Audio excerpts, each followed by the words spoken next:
Dankie. Julle mag maar sit. Ek is jammer om laat te wees, maar ek net toe ek gekom het daar 'n noodgeval ingekom en hulle was hier buite op die gronde.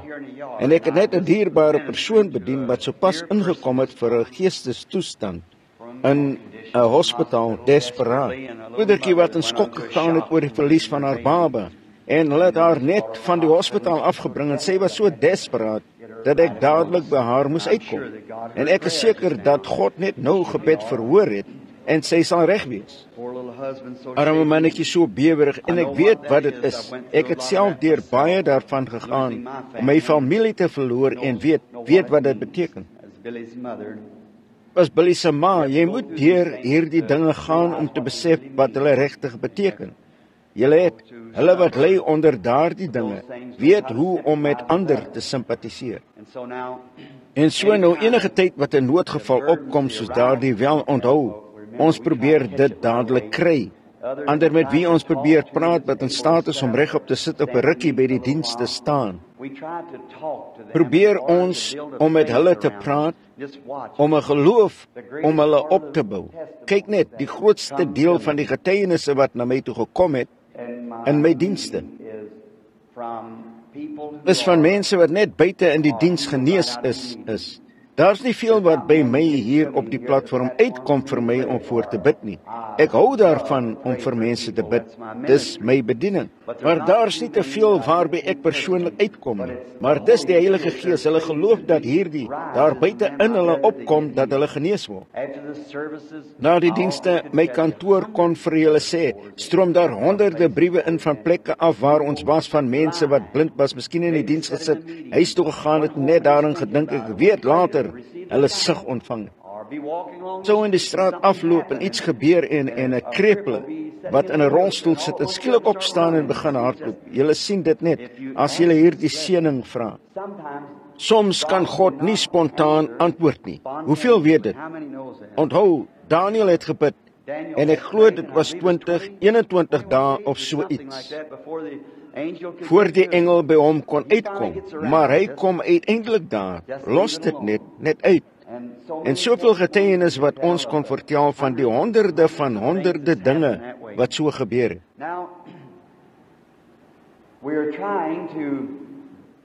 Nou ons probeer die herlewing net in die beste omgewing plaas wat ons kan. Ons maak nie wat ons noem 'n hoofsaak van goddelike genesing nie. Want goddelike genesing is 'n bysaak en jy kan nie 'n hoofsaak van 'n bysaak maak nie, ons weet dit. So die groot ding waarna ons soek vir enige herlewing is om eers verlore siele na Christus toe te bring. Die kerk te laat herleef in 'n geestelike toestand tot waar dit behoort te wees. Nou 'n gemeenskap met God. Gemeenskap bring onder die kerke, derde, en vierde bid vir die siekes. Dis ons doel, ons poging, 'n sondaars eerste gemeenskap en met die kerke.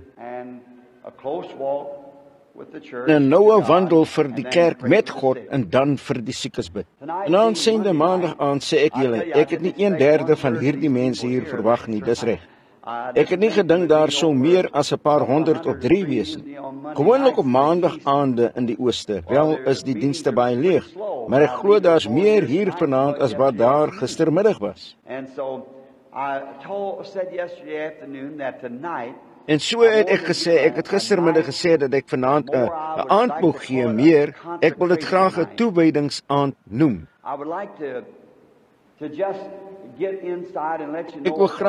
Ek wil net ingaan en julle 'n bietjie laat weet van die werke van die Heilige Gees in my eie lewe.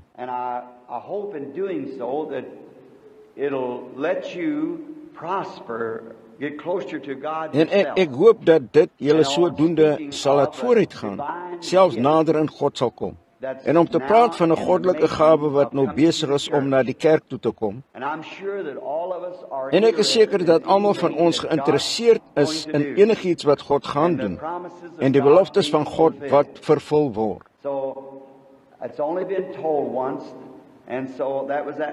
So dis net een keer vertel en so dit was by my eie tabernakel in Indiana. Dan sou ek vanaand vir julle probeer vertel wat net in die laaste paar dae gebeur het. Dis nie, dis vars en ek sal. En dit sal julle help, het ek gedink, vanaf vanaand en begin van hierdie week se diens, sal dit julle help om vir my te bid en vir die kerk te bid. En dat ons almal mag ingaan in hierdie groot ding wat God al reeds bevestig het. Ons daarin kan ingaan in hierdie diens. Ek wil dit so graag sien gebeur. Ek is net soos 'n kind wat wag vir Kersfees om te kom, wat net uitsien met verwagtinge dat dit moet gebeur. Dit sal moeilik wees vir myself natuurlik, maar dit sal 'n goeie ding vir die kerk wees. Dis waarin ek geïnteresseerd is, God se mense, iets om hulle te help om in God te glo, om 'n nuwe houvas te kry. En dit sal 'n groot ding wees vir die siekes ook. En voor ons 'n paar skrifte hier lees waarna ek graag wil verwys, wil ek graag hê ons moet bid. En dan wil ek ook aankondig dat ons môre aan 'n spesiale verlossingsbyeenkoms wil hou, môre aan. En ons wil hê elkeen van julle moet môre aand saam met julle bring een of ander sondaar as julle kan. Een of ander sondaarspersoon wat julle ken. Nooi hulle om saam met julle te kom, want ons gaan 'n spesiale poging aanwend vir sondaars môre aand om te kom, die Here Jesus te ontvang. En elke aand natuurlik is die Heilige Gees hier, waar jy ook al gaan, hy is altyd daar. Jy sal nooit van hom af wegkom nie. Dawid het gesê, maak nie saak waar hy sy bed gemaak het nie, God was daar. Want die engele van God trek 'n laar rondom hulle wat hom vrees. Dink net, hulle slaan net laar op en gaan sit reg langs julle en hou julle die heeltyd dop. In ons streek onder in die suide het ons 'n klomp gekleurde mense wat baie geestelik is. En hulle kom partymal na my diens toe en hulle het altyd 'n liedjie vir my gesing. Ek en nou was altyd 'n ou gekleurde suster, kon sê dit nie sing en net die gees van God onder die mense inbring nie. Heel nag waak die engele oor my. O, kon sy dit nie sing nie. En so moes ek altyd net amper my hande vasmaak om nie die diens te ruïneer nie. Net op en af te spring en te skree en oor die plek te hardloop nie. Nou julle het nie gedink ek doen dit nie, het julle? Maar ek doen dit. Ek doen dit nie, maar hy doen dit in my. Ek glo as enig iemand gevoel het soos ek het, sou hulle dieselfde ding doen. Dis net ondervinding. Ja meneer, dit is beslis. Nou, so onthou nou hierdie aankondigings. En laat ons hoofde buig net voor ons blaai na sy kosbare woord. Dierbare Here, ons is dankbaar teenoor U vir die voorreg om U te ken as ons persoonlike verlosser. In die wete dat ons oorgegaan het uit die dood na die lewe, dan dat die Gees van Christus in ons en om ons en onder ons woon, en ons is sy mense wat by sy naam genoem word. En die engele waak oor ons dag en nag, en hulle gaan nooit weg nie. Hulle het laar rondom ons opgeslaan. En ons kan van God verwag om omtrent enigiets te doen op enige tyd as gevolg van die teenwoordigheid van die engele van God, wat deur hom opdrag gegee is om oor ons te waak en vir ons te sorg. En nou Vader, bid ons dat die engele van God hulle plek sal inneem vanaand aan die sy van elke gelowige en oral deur die gebou, en mag iets gesê word of gedoen word wat sou veroorsaak dat hierdie diens 'n plek in ons herinneringe en ons harte sou wees wat ons al die dae van ons lewe sou onthou oor die uitstorting van die heerlikheid van God vanaand. Seën my predikersbroers wat hier sit en luister, wat ondersteun met gebed, met elke poging wat hulle kan. God seën hierdie broers. Ons bid dat U hulle net salf en sal krag gee. En die begeerte van hulle harte mag dit vervul word in hulle lewe. Ander wat buite in die gehoor is, mag dit dieselfde wees vir hulle, Vader. Vergewe ons tekortkominge, want ons het baie van hulle. En ons bid dat U nou U woord sal neem en dit in ons harte sal seën. En ek sou vra, Here, mag dit nie deur die mense gedink word, omdat ek verwys na ondervinding wat U vir my gegee het, en die waarheid vertel, Here. Mag daar nie gedink word dat dit persoonlik bedoel was nie, maar dit wat U gereed maak om vir u mense te doen.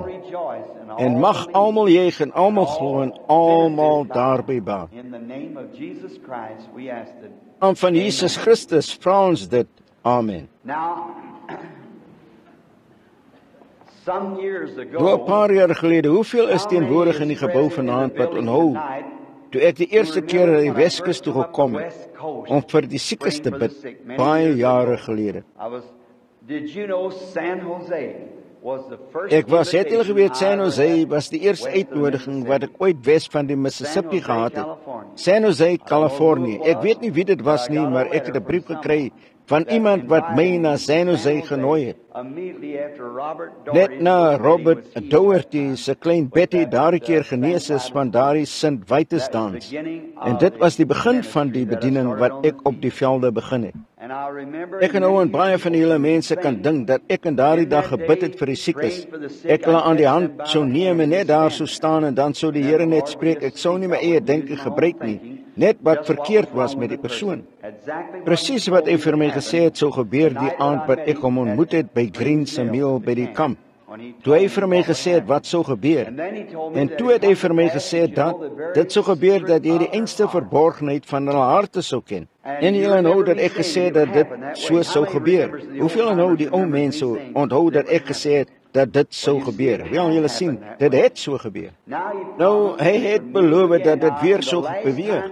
Nou, die laaste keer hier verlede lente het ek met julle almal gepraat oor iets wat gereed was om te gebeur.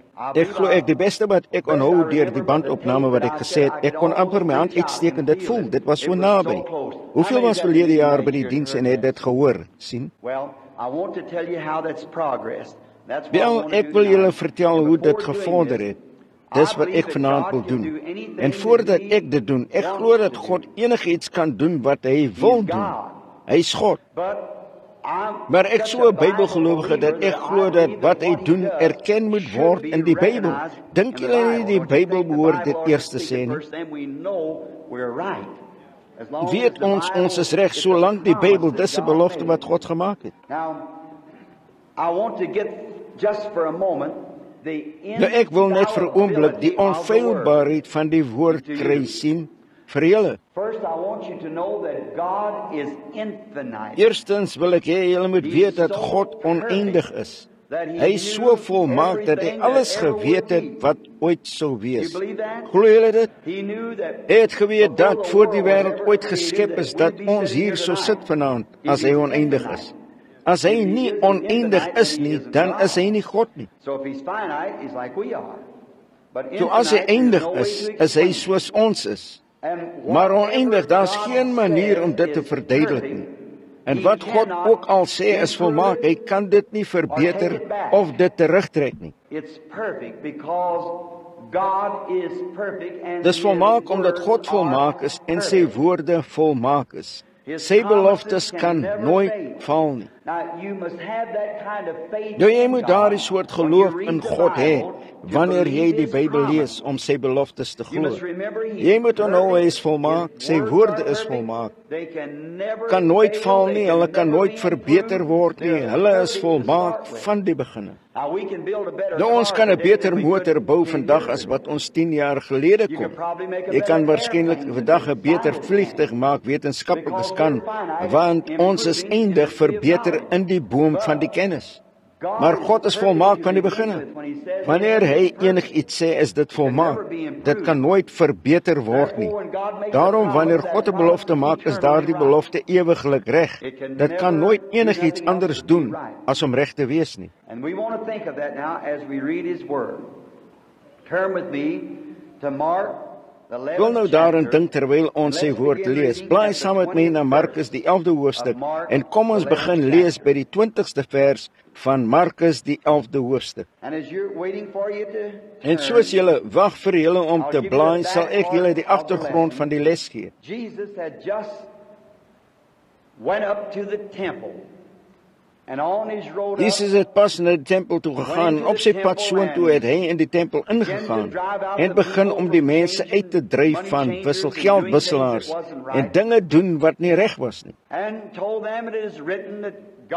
En vir hulle gesê dat daar geskrywe staan dat God se huis 'n huis van gebed is. maar hulle dit 'n spelonk van diewe rowers gemaak en God se huis misbruik. En toe hy gegaan het, het hy die volgende oggend 'n vyeboom gevind wat hy gehad het. Die boom het blare daarin gehad en hy het gedink miskien sou daar 'n paar vye wees.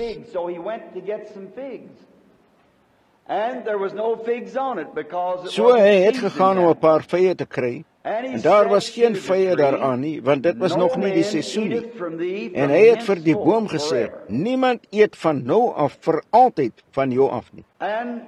En hier is waar ons nou begin lees by die 20ste vers. En toe hulle vroeg in die môre verbygaan, sien hulle die vyeboom verdroog van die wortels af. And Peter, calling to remembrance, said unto him, Master, behold the fig tree which thou En Petrus het aanhou en vir hom gesê, Rabbi, kyk die vyeboom wat u op pad vervloek het, is verdroog. En Jesus antwoord en het vir hulle gesê, julle moet geloof hê in God. For verily I say unto you that whosoever shall say Want voorwaar ek sê vir julle dat elkeen wat vir hierdie berg sê, hef jou op en werp jou in die see, and shall not doubt in his heart, but en in sy hart nie twyfel nie, maar glo dat wat hy sê sal gebeur, he shall have whatsoever he hy sal verkry net wat hy sê. Therefore I say unto you, what things soever you desire, Daarom sê ek vir julle, alles wat julle in die gebed vra, wanneer julle bid, glo dat julle dit ontvang, en julle sal hulle verkry. When I read this some time ago, toe ek hierdie 'n tyd gelede gelees het, het dit 'n dempertjie op my geplaas. Want ek het altyd geleer en vanaand dieselfde ding, dat geen seëninge kan kom behalwe net deur die versoening nie. Dat die versoening die weg gemaak het vir elke verlossing seëning waarvoor Jesus gesterf het. Daarom het hierdie skrif my verwar. Now you've heard me say many times in the meetings, and I would quote it again tonight. Nou julle het my baie keer in die dienste hoor sê en ek sou dit weer vanaand aanhaal. Dat goddelike genesing iets is wat God alreeds gedoen het. Verlossing is iets waarvoor daar alreeds betaal is. Jesus het betaal, terwille van ons oortredinge is hy deurboor. Deur sy wonde het daar vir ons genesing gekom. Toe hy op Golgotha gesterf het, het hy die sondevraagstuk afgehandel. En die elke vraag wat daar was wat die verlossing van die mens betref, selfs tot die opstanding en alles, hy het dit bewys deur sy opstanding. Nou daarom, dat as 'n persoon sê, ek is gisteraan gered, ek is 10 jaar gelede gered. Nee, jy is eintlik 1900 jaar gelede gered, jy het dit net gisteraan op 10 jaar gelede aanvaar. Sien, daar is alreeds daarvoor betaal. Dis iets wat jy aanvaar, wat hy vir jou gedoen het. Dis jou geloof in God wat die seën bring waarop jy aanspraak maak uit sy woord. Ek glo dis net so verstandig en seker as wat die evangelie gepreek kan word. Want dis wat Jesus vir ons gedoen het. Wat ons nie kon doen nie, het Christus vir ons gedoen. En deur ons geloof in sy voltooide werk, bring die seën vir ons, en wat ons ook al vra. En dis hoe ek hier in die reis sê, wanneer die Heilige Gees begin beweeg en onderskeiding gee. En dit is om die teenwoordigheid van God onder die mense te bring. Net soos om 'n lied te sing, uit te roep, 'n boodskap te gee in onbekende tale of iets. Dit bring die gees van God onder die mense. Julle het julle pastoor al baie keer oor die woord hoor preek totdat die gees onder die mense gekom en hulle net uitgeroep het. Hulle kon nie langer stil bly nie, want die gees van God, die mens sal nie van brood alleen lewe nie, maar van elke woord wat uit die mond van God uitgaan. Daardie gees van God neem die woord van God na die gemeente en voed hulle.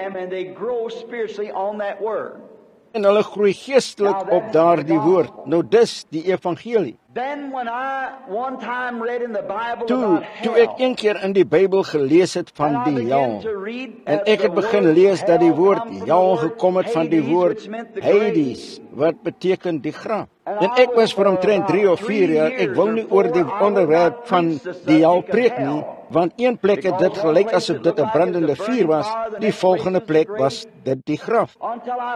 Totdat ek die waarheid daarvan gevind het, toe ek presies geweet het wat dit was en deur die hulp van die engel van die Here wat dit aan my geopenbaar het, want ek het geen geleerdheid gekry. En ek hou net vas aan 'n skrif en bid en ondersoek die skrifte, totdat hy kom en dit aan my openbaar.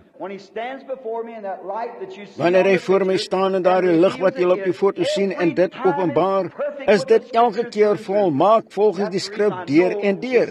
Dis waarom ek weet dis die engel van die Here, want hy getuig van sy woord. En as daardie engel vir my een ding gesê het wat nie skriftuurlik was nie, sou ek hom nie glo nie. Dit moes eers volgens die woord wees, want God se woord is ewig. Omdat die engel kon kom en iets anders spreek, het Paulus gesê, dit nie reg was nie. Maar as dit die woord van God is, sal die engel van God daardie woord elke keer bevestig as die waarheid. As dit 'n ware engel van die Here is, as dit iets bedenklik is, dan moet jy nie daarna luister nie, maar as 'n engel kom en spreek en sê net presies wat die woord sê, dan is daardie engel van God. Nou, dan oor hierdie skrif kon ek nie myself regverdig om daaroor te preek nie. Hoe? Het julle opgelet, Jesus het hier gesê, voorwaar ek sê vir julle, as julle vir hierdie berg sê, hef jou op en werp jou in die see, en nie twyfel nie. Maar glo in jou hart dat wat jy gesê het sal gebeur, kan jy dan kry wat jy gesê het? Nou, ek kon dit nie regverdig nie, want ek kon dit nie verstaan nie. Hoe kan dit dan wees dat ek iets sou sê as 'n mens, en dan hoe? Maar as ek iets gesê het wat nie volgens sy woord was, en iets gevra het wat nie volgens sy woord was nie, dan sou dit moes gebeur, want Jesus het gesê, as julle sê, nie as ek sê nie, maar as julle sê, dit op sy apostels geplaas, op die gelowiges. Wie ook al vir hierdie berg sê, hef jou op, en nie in hulle hart twyfel nie, maar glo dat wat hulle gesê het sal gebeur, kan hulle kry wat julle gesê het. Nie wat hy gesê het nie, wat julle sê. Nou vir my het dit weggeneem van die versoening en dit op 'n persoon geplaas. Ek kon dit nie verstaan nie. En dit was omtrent 3 of 4 jaar gelede toe ek so daaroor gegaan het, dit net gelees het. Ek het opgelet, die boom het verdroog, en ek het gedink, net 'n wonderwerk van God, maar toch, was daar iets wat in my gedagte gebly het. Het jy na daardie skrif gekyk, dat jy kan kry wat jy gesê het. As jy dit sê, en dan glo dat jy dit het, kan jy kry wat jy gesê het. Dit het my verwar, ek het net daardie deel van die skrif omseil, want ek besef dit, dat ek verantwoordelik is teenoor God, vir wat ek sê voor die gekooptes van sy bloed. Ek besef dat God my sal laat antwoord daarvoor op die oordeelsdag. Daarom om so seker te wees as menslik moontlik, voor ek enigiets sê, wil ek hê dit moet reg wees en reg deur die skrifte reg wees. Nie net reg op een plek nie, maar reg op elke plek. Dit moet presies dieselfde wees, dit moet dieselfde van Genesis tot Openbaring kom. As dit nie so is nie, dan mag ek iets verkeerd sê.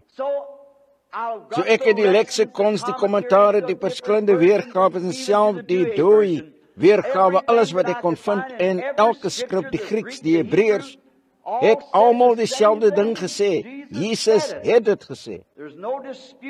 Daar's geen dispuut nie, selfs deur die Dewey weergawe wat die Romeinse is op die Katholieke Bybel, die Dewey weergawe, en nie een van hulle betwis dit nie. Maar Jesus het dit self gesê. Whatsoever you say, you can have what you've said. Wat jy ook al sê, jy kan kry wat jy gesê het, as jy nie in jou hart twyfel nie. Hy het gesê, daarom, wanneer julle staan en bid, wanneer julle bid, glo dat julle ontvang waarvoor julle vra, en dit sal vir julle gegee word, as julle dit kan glo. Wel, ek sien dit dan weer gebaseer op 'n geloof. So ek wil nie hê julle moet nou enige van hierdie woorde mis in hierdie getuienis nie. Ek wil hê julle moet die skrif by die getuienis hou. Ondersoek altyd enige iemand se getuienis of hulle prediking deur die woord. Dit moet uit God se woord kom.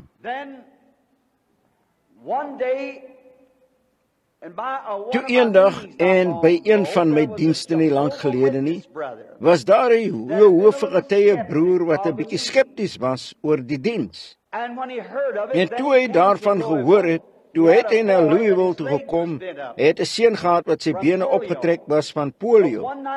Maar eendag het hy 'n seentjie gesien wat uit 'n rolstoel gehaal was, wat soveel stutte aan sy heupe gehad het.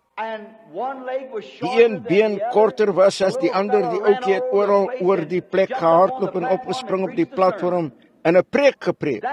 Dit het hom oortuig. Hy was 'n kontrakteur. Sy naam is Wood, Banks Wood. Hy woon langs aan my nou. Hy was van Crestwood, Kentucky. Bo in Ohio het ek 'n groot tent gehad. Hy het sy seun gebring en het agter in die tent gesit. Daardie aand het die Heilige Gees aan die agterkant van die diens ingegaan en gesê, die man wat daar agter sit, sy naam is Banks Woods. Hy is van Crestwood, Kentucky, 'n kontrakteur, Jehova getuie van geloof. Hy het 'n seun by hom met die naam van David wat polio het. Een been is opgetrek. So spreek die Here. Hy is genees. Hy het nie geweet wat om te doen nie. Binne 'n paar oomblikke het die seun se moeder gesê, David, staan op. En toe die seun opgestaan het, was hy net so normaal en volmaak as wat hy kon wees. Dit het hom oortuig. Hy het werk as 'n skrynwerker gestaak, kontrakwerk, alles verkoop wat hy gehad het 'n huisie langs my gekoop, woon sedertdien daar.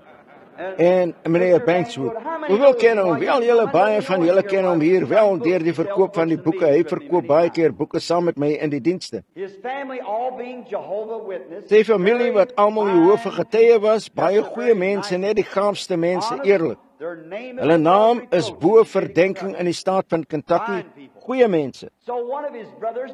So een van sy broers met die naam van Lyle het afgekom om hom te besoek, omdat hulle hom geëkskommunikeer het op grond van sy geloof toe in God oor goddelike genesing. Want hulle het gesê dit was van die duiwel, maar die seun is genees, die seun is nou 'n jong man en getroud. En hy het nie, hy moet kyk om te sien watter been dit was, wat krepel was. En hy werk vir die supermark, een of ander soort aankoper vir iets vir die supermarkte, of hy het net so pas. Nou hierdie meneer Lyle het in meneer Wood se huis ingekom en hy het gesê, Banks, jy weet as 'n broer het ons jou almal lief. Maar gesê, hoekom gaan jy aan die diep kant af soos daardie? Hoekom luister jy na een of ander fanatiese prediker en gee die geloof op wat jou vader jou geleer het? Hy het gesê, ek het nie geloof opgegee wat my vader my geleer het nie. Ek glo net meer. Hy het gesê, ek glo dit plus wat ek nou weet. Wel het hy gesê, met watter soort kwak het jy deurmekaar geraak? Hy het gesê, daar is hy daar buite op die land besig om hooi te sny. En hy het gesê, wel, wil jy met hom praat? Hy sê, ja, ek wil graag 'n oomblik met hom praat. Hy sê, ek wil net graag sien waarvan hy gemaak. So hy het my daar buite geroep, meneer Woodhead. Ek was pyl en jy weet hoe jy is en warm en gesweet en oorpak net wit van die sweet en waar hulle die dag tevore was. Hy het ingekom, hy het gesê, en jy's die prediker waar Banks op hierdie dwaalspoor gelei het. En ek het gesê, nee meneer, ek is nie. Ek het gesê, ek sê broer in Christus verkondig die evangelie. En hy het weer 'n paar keer op en af gekyk, ons het gaan sit om te praat. Nie onredelike persoon nie gaaf, maar hy het gesê, meneer Brennan, gesê, ons is streng groot gemaak as Jehova getuie. Ons vader is 'n leser in die Jehova getuie. Ek het gesê, dis goed, ek is regtig bly om dit te hoor dat, en jy het 'n mooi naam en ek waardeer beslis 'n pappa wat julle groot maak en 'n moeder om eerlike en opregte mense te wees soos wat julle is. En so terwyl ek daar was, het die Heilige Gees in die goedheid van sy genade, het daar 'n visioen gekom en ek het gesê, meneer Wood, ek sien jy is 'n getroude man. Net 'n vrou, sy is 'n blonde kop vrou, jy het 2 seentjies van omtrent 6 en 8 jaar oud. En hy het omgekyk na Banks, baie snaaks teruggekyk. Ek het gesê, jy het gedink Banks het dit vir my gesê, hy het nie. Ek het gesê, miskien weet jy hierdie. Jy het jou vrou verlaat of jy's ontrou aan haar. Gisteraand was jy by 'n vrou wat rooi bruin hare het. Sy's baie jonger as wat jy is. Jy was in 'n plek waar jy en sy saam in 'n kamer was en daar was 'n man wat aan die deur geklop het. Jy het na die venster toe geklip en dis 'n goeie ding dat jy nie na die deur toe gegaan het, jou kop sou weggeblaas gewees het. Want hy het 'n pistool in sy hand gehad en hy het op die vloer geval. Hy het geweet dat Banks dit nie vir my gesê het nie. Hy het gesê, meneer Branham, ek wil meer hiervan weet. Net daar in die kamer het die Here Jesus omgered. Hy het gegaan om sy pa te vertel en sy pa het gesê, nou het jy heeltemal deurmekaar geraak. So hier het sy suster gekom en sê, die eerste diens bygewoon en is bekeer en ek het haar gedoop in die Christelike geloof. Toe het dit die pappa ontplof, hier het hy gekom. En so Banks was weg toe ek en vroukie pas by die huis aangekom het en daar was 'n motor wat onder in die pad gestaan het, 'n bejaarde man wat op die werf gestaan het. En so het ons met hom gepraat en hy het gesê, ek is meneer Wood. Ek het gesê, ja meneer, ek het gesê, my naam is Branham, ek het gesê, ek is bly om jou te ontmoet. En hy het gesê, wel, ek is bly om jou te ontmoet, meneer Branham, gesê, weet jy waar Banks is? Ek gesê, hy het waarskynlik na die kruidenierswinkel toe gegaan, hierdie is gewoonlik ons tyd om te gaan, en hy en sy vrou is weg, wil jy nie inkom nie? En so het hy gesê, nee, ek beter net hier buite bly. Ek het gesê, kom in, drink 'n glas water en verfris jouself, Banks sal binne 'n paar minute kom. Binne 'n paar oomblikke het hy ingekom. En hy het gesê, ek wil saam met jou gaan visvang. Het hy tyd om te gaan visvang?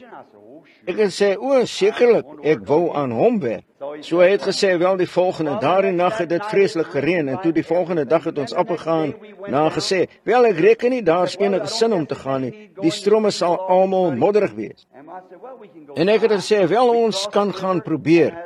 Ons het die rivier oorgesteek. En ek het gebid vir die Here om my te help. Ek sou nie een ding oor godsdienst sê nie, om dit laat noem. En so dan, as hy honger is, sal hy dit noem. So toe ons die rivier oorgesteek het, het ek 'n visioen gesien.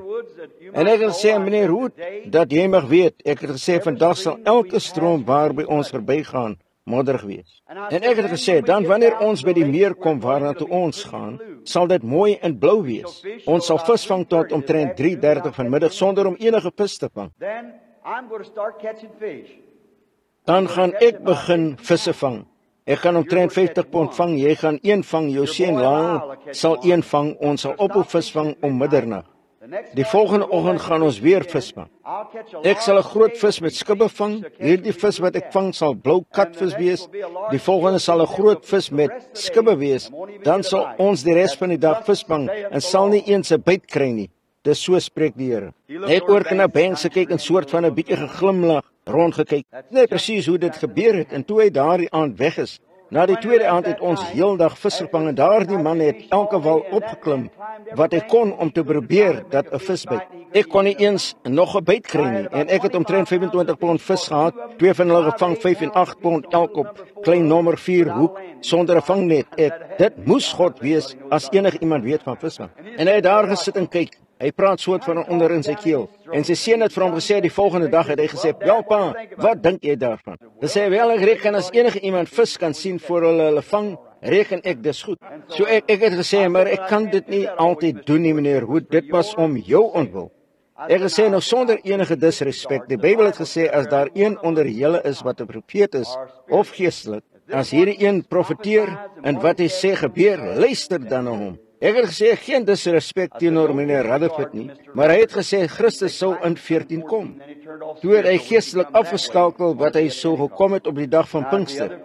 Nou, die ander 4 dinge wat hy gemis het, het ek gesê, wat hiervan? sien.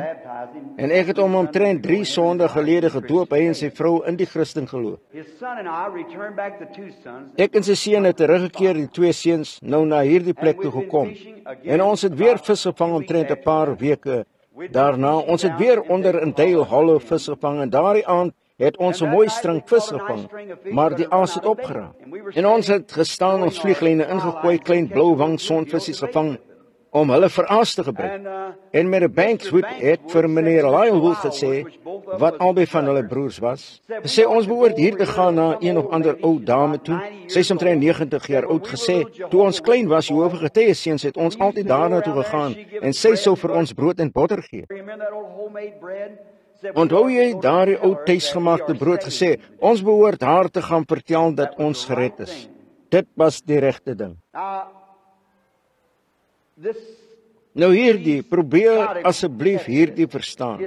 Dis net die manier wat jy partymal dinge sê wat die hele opset verander. Hy het net die regte ding gesê, want net toe het die Heilige Gees iewers uit die hemel op my geval, en ek het gesê, so spreek die Here. Vriende, ek het mense wat hier by my was van 'n klein seentjie af, van die stad waarvandaan ek gekom het. Ek vra enige iemand op enige plek, op enige tyd, of hulle ooit gehoor het dat daardie profesie gemaak is, of enige profesie gehoor het, behalwe wat gebeur het, net presies soos dit gesê is nie. Sien, op rekord enige plek. Hoeveel weet dat dit waar is? Steek die hande op wat weet dis die waarheid. Sekerlik. Dis presies, want dis God. As dit ek was, sou dit elke keer val. Maar as dit hy is, kan dit nooit val nie. Dit kan nie val nie. Wel, hulle het gesê, wat dink jy sal dit wees? Ek het gesê, daar sal opstanding wees van 'n klein lewetjie van een of ander soort diertjie. Ek het gesê, ek het nie gesien wat die dier was nie, maar dit was iets wat met eens lewendig geword het. En ons het oor hierdie skrif gepraat, en toe het ek gedink, wel dit moet 'n klein katjie wees, wat my seentjie, dink ek, doodgemaak het.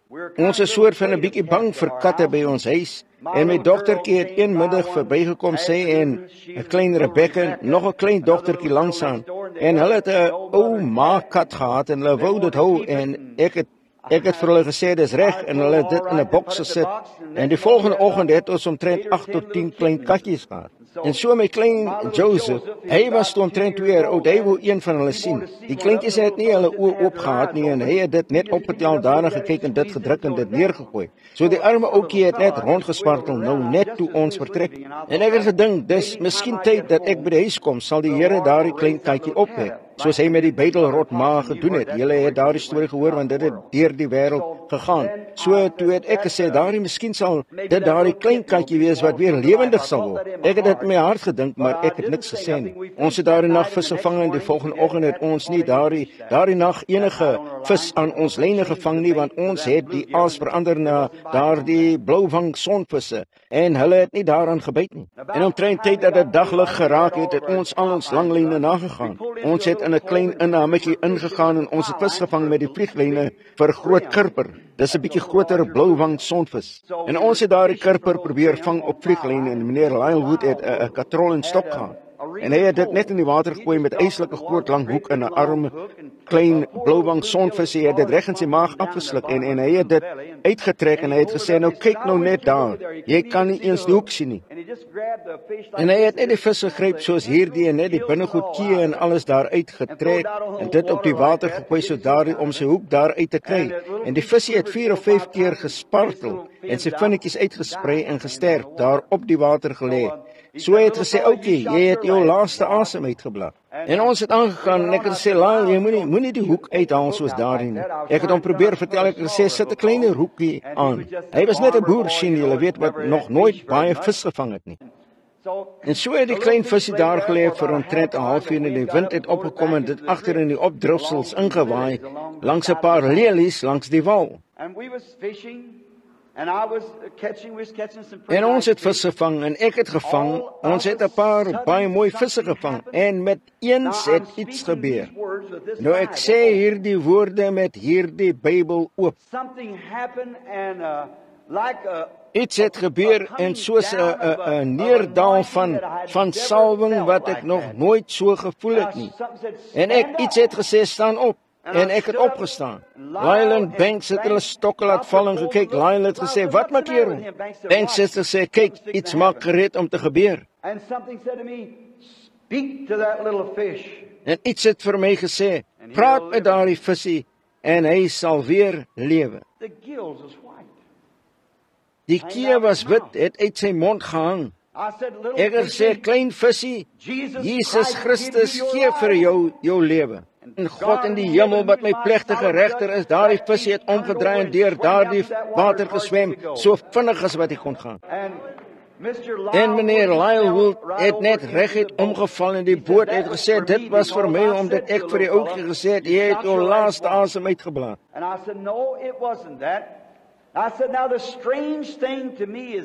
ek het gesê, nee, dit was nie dit nie. Ek het gesê, nou die vreemde ding vir my is dit, dat hoe God die groot hoop vir God sy krag so gebruik om 'n ou klein visie te bring, waar ons 200 of 300 van hulle opgesny het die vorige aand, maar sy krag so gebruik om daardie visie te laat lewe, en ek het ten minste 300 spastiese kinders op die lys daarbo, vir wie ek bid om 'n visioen vir hulle te sien, omtrent 300 spastiese kinders. I can't understand how God would do such a thing as that.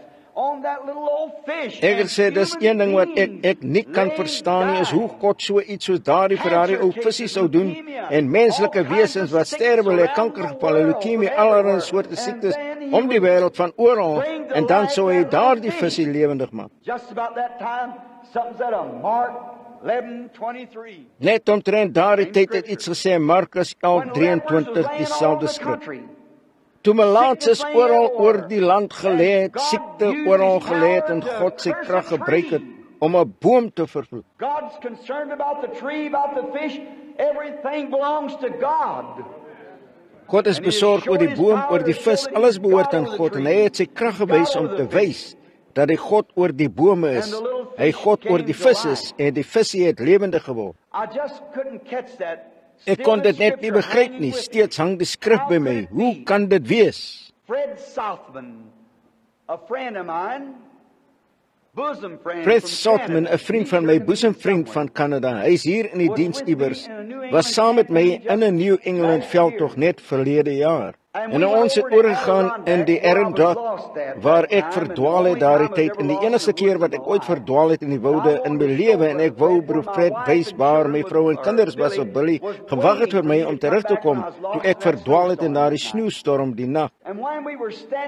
En toe ons daar gestaan het langs 'n klein afdakkie waar ek vermede en Billy gehad het, wat onder hierdie afdak gelê het, terwyl ek beer gejag het, I stepped out to one side and the Spirit of the Lord came upon me and I began to shake. Wel, ek het uitgestap na een kant toe en die Gees van die Here het op my gekom en ek het begin bewe. En dit het gesê, die Gees van die Here het gesê, daar is 'n lokval vir jou gestel en wees versigtig wat jy sê. Fred, where are you at? Are you in the meeting here tonight? I know you come. Fred, waar is jy? Is jy in die diens hier vanaand? Ek weet jy het gekom, ja, net hier agter, dis reg. Ons is daar weg, en ek het vir broer Southman gesê, iets maak gereed om te gebeur. En toe ons by die diens kom daar die aand, het ek vir die gehoor gesê, onthou, so spreek die Here, daar is 'n lokval vir my gestel. En almal van julle bid dat ek sal weet om die regte ding te doen wanneer dit gebeur. En die volgende aand het dit gebeur. Die duiwel het 2 mense ingestuur, 'n jong seun en meisie, om die diens op te breek.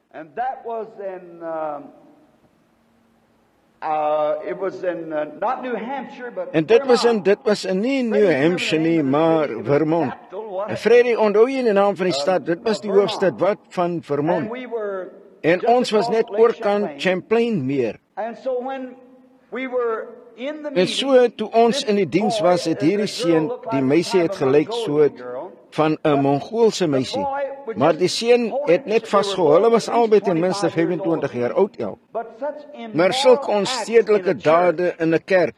Hulle het omtrent gesit soos hierdie van my af.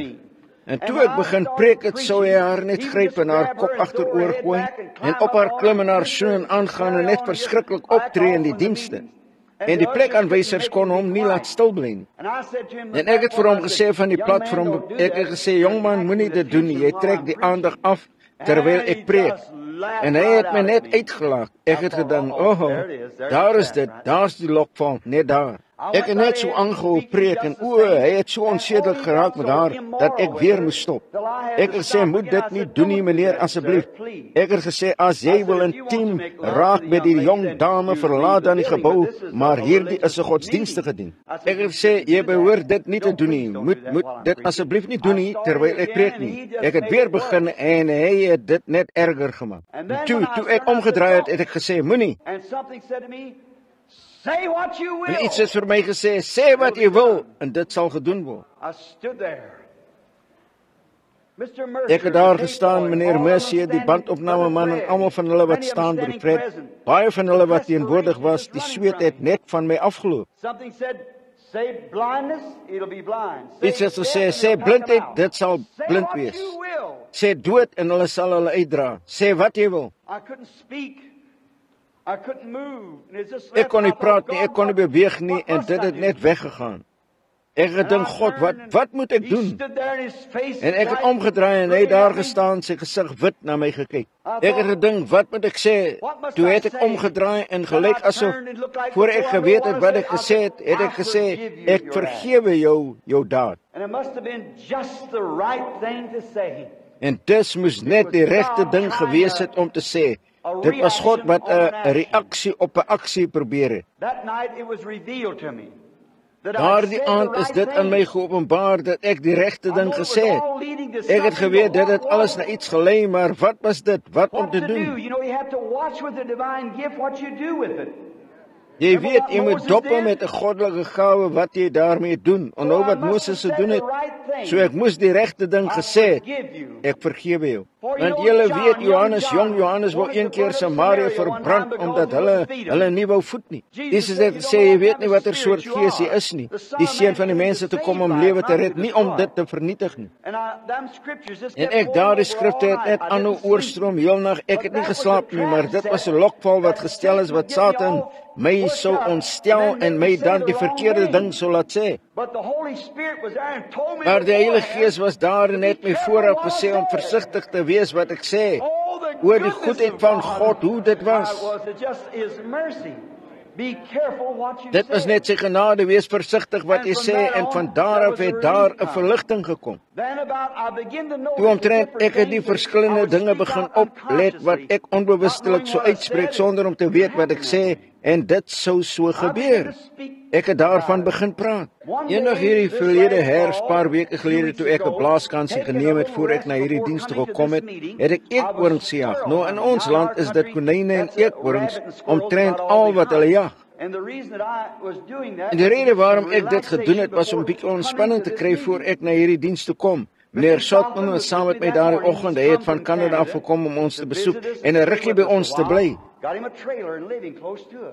Om 'n karavan gekry en naby ons gebly, hy en nog 'n paar vriende. En so het ons eekorings gejag saam met meneer Hood. En ook hy woon net daar langs my en net 'n vriend om saam met my te gaan. En toe het ons gaan jag en dit was die laaste dag wat ek kon jag, want ek was geskeduleer om na Wyoming te gaan. Die volgende Sondag, dan sou die seisoen op Dinsdags afsluit. En toe was hierdie op 'n Saterdag. En dit sou die laaste keer wees wat ek in die staat van Indiana kan jag vir eekorings hierdie seisoen. En ons het nogal heel wat gejag en daar was baie gejag. Daar's baie jagters daar in Indiana vir die eekorings. Hulle was baie uitgedun. Hierdie oggend was 'n slegte oggend, winderig, wind wat gewaai het en hulle wou net nie uitkom op daardie dae nie. En ek het in die woude ingegaan en ek het geloop tot omtrent 9 uur kon niks sien nie. Afgegaan op die stroomwal, dit het toe baie koud geword in Indiana omtrent die 1ste van Oktober, dink ek om presies te wees. Dit was die 8ste Oktober. Ek het afgegaan na 'n paar ou wilde vyebome en eekorings bly nie in wilde vyebome nie, hulle bly in beke en eike en sovoorts, die digte woud waar daar baie blare is. En ek het in 'n spruit afgeloop en ek het gedink ek het 'n eekhoorn gesien bo teen die kant van 'n randjie. Daar's mielieland daar buite en die mielieboere het hulle mielies geoes. Baie van hulle daar buite besig om mielies te oes. Ja, ek het gesê daar's geen eekhoorns van môre nie. En hieroor kan er niks behalwe 'n groot sprinkant bos nie wat niks daar is vir 'n eekhoorn nie. Die ou okkerneet bome, die blare alles af, hulle was kaal en daar was geen eekhoorns wat daar sou wees nie. En ek het gesê wel ek veronderstel ek sal net 'n bietjie hier gaan sit in 'n soort van warmbol, want ek het net 'n hemp aangetree en geen jas nie en ek het gaan sit tussen die twee bome waar die son op my sou skyn, my voete opgeglip teen die ander boom. Ek was in 'n baie gemaklike posisie. Ek het gedink miskien sal ek 'n bietjie dit. En ek het 'n klein alarmhorlosie en ek het gedink ek sal haar horlosie stel om op te gaan as ek dalk in die slaap raak. En ek sal by meneer Wood en meneer Sothman aansluit op die gepaste tyd, want hulle was verder in die pad af in 'n ander woud. So ek het my wekker gestel en my horlosie liewer en gaan sit langs hierdie boom. En net soos ek afgesak het om myself soort van warm te kry, het daar 'n skrif weer na my toe gekom. Wat julle ook al sê, glo dit wat julle sê sal gebeur en julle kan kry wat julle sê. Hulle het gedink, waarom bly daar 'n skrif na my toe kom wanneer ek nie daaroor kan preek omdat ek niks daarvan weet nie. Ek kon nie voor 'n gemeente gaan daar die skrif probeer verduidelik nie. Wel, ek het 'n bietjie daar gesit. Ek het gedink daar's net een ding met dit. As ek ooit gevra word om oor daardie onderwerp te preek, hier is hoe ek dit sal doen. Ek sal sê Jesus het dit vir die disippels gesê en hulle daardie gesag gegee.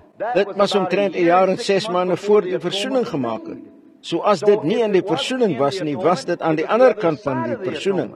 So as enige iemand my ooit daardie vraag vra, sal ek net vir hulle sê dit was aan die ander kant van die versoening. Dis die enigste ding wat ek weet, want Jesus het nog gelewe. Die versoening is nie gemaak nie en hy is nie vir ons oortredinge die boor nie en deur sy wonde daar nog nie vir ons genesing gekom nie. So hy het hulle net daardie krag gegee aan die ander kant van die versoening. And then all of a sudden something spoke to me and said, En toe het iets eens met my gepraat en gesê, wat van die profete? well, I began to see then, it began to unfold to me. Wel, ek het toe begin sien, dit het vir my begin ontvou. Wat dink jy vind plaas in die diens wanneer jy daar staan? Dink jy jy's die een wat daardie mense ken? Dink jy dat dit jy is wat dit kan voorspel en vir daardie mense sê dat jy gaan 'n sekere ding doen en 'n sekere ding wat met jou gebeur het? And a certain thing will happen to you. Do you think that's you saying it? En 'n sekere ding gaan met jou gebeur. Dink jy dis jy wat dit sê? O, goeie, dit beteken soveel, dit het my nooit verlaat nie. And I thought, surely not, Lord. It's Ek het gedink, beslis nie, Here, dis U. Well, then do you Wel think dan, it's you dink jy, talking? dis jy wat praat? No. Nee. Do you think it was the prophets talking? Dink jy, dit was die profete wat gepraat het? Het jy nie so pas klaar gepreek oor die onderwerp dat die profete so gesalf was met die Heilige Gees? That it wasn't them that done the speaking? It Dat was the dit Holy nie hulle Spirit was wat that gepraat crying het nie. out? Dat die Heilige Gees in hulle was Then wat whatever you uitgeroep het. say, if you're anointed, Dan wat it jy would ook be al you sê as jy saying it. gesalf It is, would be sal nie the jy Holy wees wat dit sê nie, Spirit dit sou die saying it. Heilige Gees wees wat dit sê. Well, I thought that's right. If the person Wel, ek het gedink, as dit mag, dis reg, as die persoon deur die versoening geheilig is deur die bloed van Jesus Christus, can live into a sphere with God so close, in 'n sfeer kan lewe saam met God so naby dat hy so volledig deel kan wees van God deur die bloed van Jesus, that it wouldn't be him dat dit nie hy talking, sou it would be wees the wat Holy praat nie, Spirit dit sou die speaking Heilige these Gees wat hierdie dinge spreek. And no more than I'd said that. En ek het dit skaars gesê tot ek die salwing van die Heilige Gees my getref het, soos ek nog nooit tevore in my hele lewe gehad het nie. God weet dit. Ek het opgestaan op my voete, ek het bang geword. And something said to me, now this is the beginning of your new ministry. En iets het vir my gesê, nou hierdie is begin van jou nuwe bediening.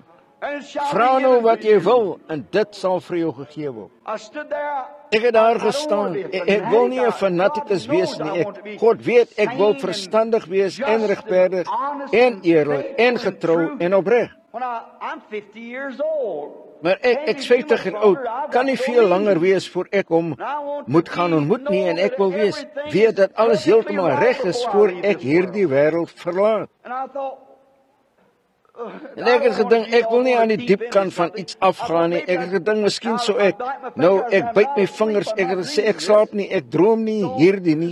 So iets is verkeerd.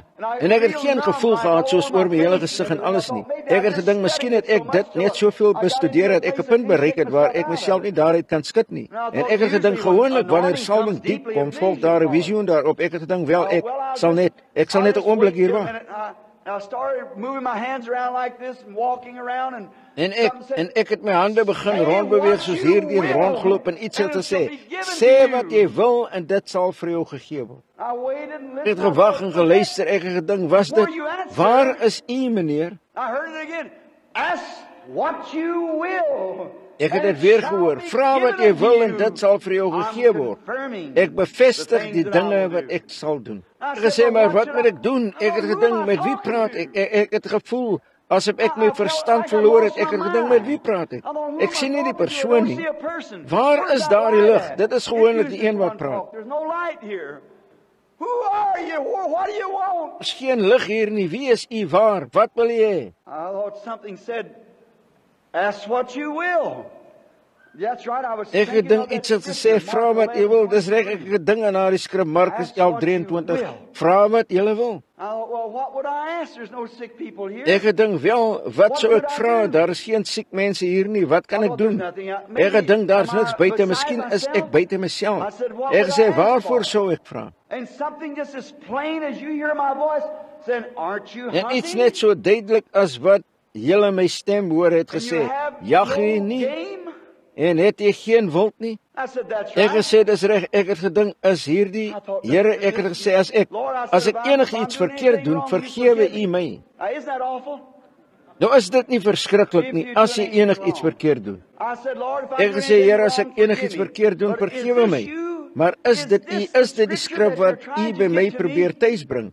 Is Is this dit that daar other die step ander that we're stap coming waarby up to? ons kom? You give me a vision Jy het that my we 'n could visioen run to a gegee en little gesê building. dit word Someone bevestig in 'n needs when the gebouetjie kids iewers in 'n start. diens wanneer die tente begin. I said, is Ek this gesê, what is it's dit leading to? waartoe dit lei? If it is, Lord, As dit is, Here, then dan I'll sal ek take you u by your op u word. woord neem. I looked Ek het out, rondgekyk, I'll ek het gedink find ek sal something iets possible. onmoontlik vind. En ek het daardie ou springkant bos gevind. Ek het gesê, ek het gewoonlik my versier ingestel vir 50 tree. Ek die Here, ek's nie 'n skut nie, maar ek as my geweer nie 'n drukspyker op 50 tree wil raak skiet nie. Is dit uit? En toe ek skiet eekhoring skiet nooit een met sy rug gedraai of kop gedraai nie. Ek moet hom net reg sien en hom in die oog skiet met 'n .22 geweer. Nou as dit nie is nie, laat hom gaan. So toe en ek het gesê daar's 'n 50 tree omtrent die afstand oor hierdie gebou. Ek het gesê en daar sal 'n jong rooi eekhoring kom en op daardie ou kaaltak daar buite sit. En ek sal hom net van hier af skiet en daar het die eekhoring gekom. Ek het die geweer gedraai boontoe gekorrel deur die klein teleskoop versier het ek sy oë gesien, dit geskiet geval. I walked over to look at it, I thought, Ek het soontoe gestap om daarna te kyk en ek het gedink dit bloei, 'n visioen bloei nie. En ek het daarna gekyk, die eekhoring opgetel, dit gevoel, dit was 'n regte eekhoring. Ek het baie bang geword. Ek het gedink, wel jy weet, dit het net gebeur, dis al. Dit het net so gebeur. So ek het begin wegstap. Ek het gedink, maar 'n eekhoring hier buite in hierdie springkampbos, wel hulle sou daar oor kan in die woude wees. Hulle sou nie daar uitstap soos daar nie. En ek het die hele oggend gejag. so I stood there So just ek het net 'n bietjie daar gestaan en ek het sê, Here, as dit u was, die Bybel het gesê 2 of 3 getuies is 'n bevestiging. It can't happen the Kan dit second nie die time. tweede keer gebeur nie? So I walked upside So the hill and sat ek het down. teen die heuwel opgeloop en gaan sit And en I ek het said, gesê, nou hier now tree here ek I'm mal op. acting crazy. En ek het gesê, wel, And I said, ek sal net I'll gereed just maak get en nou ready to huis go toe home gaan. now. I said, but I thought, En ek het gesê, dit sal, maar ek het gedink, glo ek sal probeer. and there shall En ek het gesê, come daar sal nog 'n another squirrel. eekhoring He kom en settled daar down oor that kan bunch of sit en grapevines daar die right klomp there. wingerde net daar. I took my finger down, looked Ek het my vinger gesak, teruggekyk, ek het nie enige eekhoring gesien nie. Ek het gesê wel teruggekyk, ek het gedink, wat is dit daar? My teleskoop opgelig en daar het 'n eekhoring gesit wat reguit na my kyk, 50 tree weg. Ek het die eekhoring geskiet, oorgestap en hom opgetel, gekyk of dit 'n visioen was, maar dit was nie 'n visioen nie. Dit was 'n eekhoring. Ek het hulle geëet. So hulle en ek het daardie een opgetel, ek het gedink, o, goeieste. I thought 2. Ek het net baie vreemd gevoel. Ek het gedink 2, maar u het 3 gesê. Wel, ek het sê hierdie ek glo soort van dit was u, Here. Ek het gesê miskien gaan u nou iets vir die mense doen. U gaan u mense help. So ek dank u baie. Ek dank u, meneer. Ek het my hoed afgehaal en ek gesê ek dank u beslis, meneer. Ek glo u nou en u gaan iets vir die mense doen. So ek waardeer dit beslis, dierbare Vader. En ek het gesê nou sal ek huis toe gaan. He said, but you said you wanted 3. Ek sê maar jy het gesê jy wil 3 hê. Wel het ek gesê ja, en nou dit het gelyk asof dit iets binne in my was. Ek het nie 'n stem gehoor nie, maar net iets binne in my het dit gesê. Wel het ek gedink ek sal hierdie een so radikaal maak dat dit iets bonatuurliks moet wees. En ek het uitgekyk in die veld, in die rigting van die veld was daar net groot ou gladde stompie daar buite met een groot ou tak wat uitloop. En ek het gesê en dit sal gebeur dat daar 'n jong eekhoring sal wees wat uitgaan op daardie tak. Op die punt van die tak sit en oorkant toe na die boere kyk wat hulle mielies sny, wat hulle mielies oes. En ek sal hom doodmaak van hierdie boom af net hier, dit sal so wees.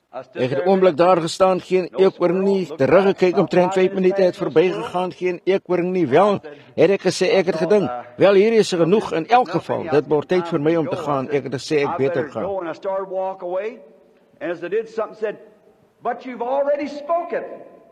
Ek het begin wegstap en soos ek het iets gesê, maar jy het dit al reeds gesê in die skrif sê, as jy nie in jou hart sal twyfel nie, maar glo dat wat jy gesê het, halleluja, ek het hier in 'n boom gewag, ek het afgekyk, teruggekyk, daar was geen eekhoring nie, en ek het nog 10 minute gewag, geen eekhoring nie. Ek het gesê, hoe kan 'n eekhoring ooit daar uitkom? So ek het gesê, wel ek reken, ek sal dit aanbeweeg. En ek sal voortgaan, omdat dit tyd is om by meneer Sothmann aan te sluit, so ek sal net aanstap. Ek het begin wegstap soos daardie. Te sê, twyfel jy? God weet hoe om jou te leer. Twyfel jy aan wat jy gesê het? Ek het gesê, nee, ek twyfel nie. En net soos ek dit gesê het, het daar 'n jong eekhoring op daardie tak uitgekom, uitgestap, tot op die punt van die tak en oorkant na die boere staan en kyk.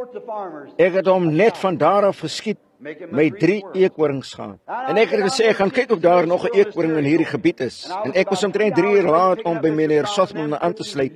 Kon nie eens een hoor nie. Ek het huis toe gegaan, ek het vir hulle gesê, dit het my gepla. Ek het nie geweet wat om daarvan te dink nie. Omtrent 2 weke later was ek onder in die staat van Kentucky waar die eekhoringsseisoen steeds aan was, met my vriende van my, meneer Hood en sy swaar. En ek het daaronder gestaan en ons het gaan jag die oggend.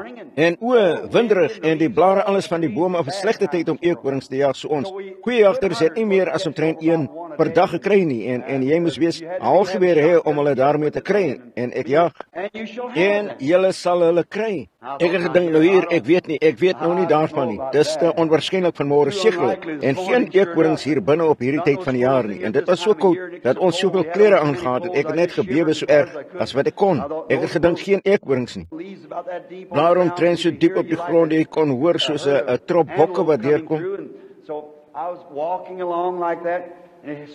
En so ek het aangestap soos daardie en dit het my weer getref en gesê, vra wat jy wil. En ek het gestop en my geweer neergesit, my hoed afhaal en ek het gesê, Hemelse Vader, ek is hier onder in hierdie berge. Waaroor gaan hierdie dinge? Is dit u wat met my praat? Is dit u, Here? Waar is u? Ek sien dit gewoonlik u lig.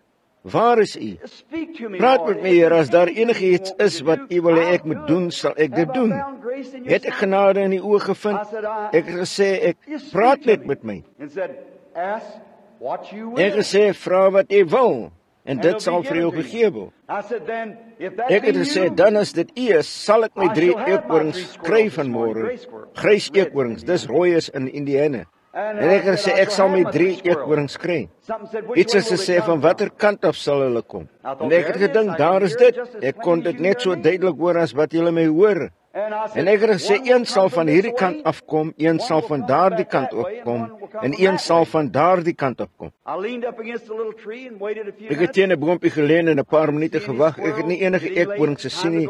Laat geword, amper tyd om terug te gaan. Ek het agteroor die heuwel gekyk en ver op, omtrent 150 tree reken ek. Ek het iets gesien wat gelyk het asof dit op 'n stomp was. Grys eekhoring is baie klein. Ek het deur die teleskoopie gekyk en ek kon nie sien of dit 'n eekhoring was of nie. Ek het gebly dophou dat dit van die stomp afgespring teen 'n boom begin afgaan. Wel, dis 'n verskriklik lang skoot.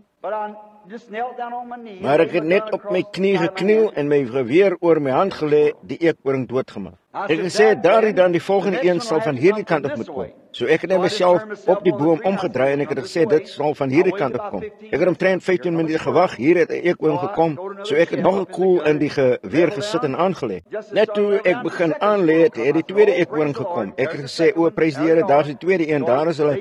So ek het opgestaan, die eerste een geskiet, om net doodgemaak, om reg deur die oog getref. En toe het hierdie ander eekhoring gehardloop, opgespring op 'n stomp en dit het onder die stomp ingehardloop by okkerneet, opgetel en dit begin eet, net 'n perfekte skoot omtrent 50 tree. En ek het gedink, daar's my tweede eekhoring, dis 1, 2, 3 net waarvoor ek gevra het. Ek het my geweer aangelê en geskiet. Ek het die stomp getref. Nou, uit omtrent 149 eekhorings hierdie jaar het ek net 5 skote gemis. So toe het ek gedink, hoe het ek daardie eekhoring gemis? Hom nooit bang gemaak nie, het opgespring, weer afgehardloop, na die ander kant van die stomp gestaan en rondgekyk. Ek het nog 'n koel ingesit. Ek het gedink, ek sal hom beslis hierdie keer kry.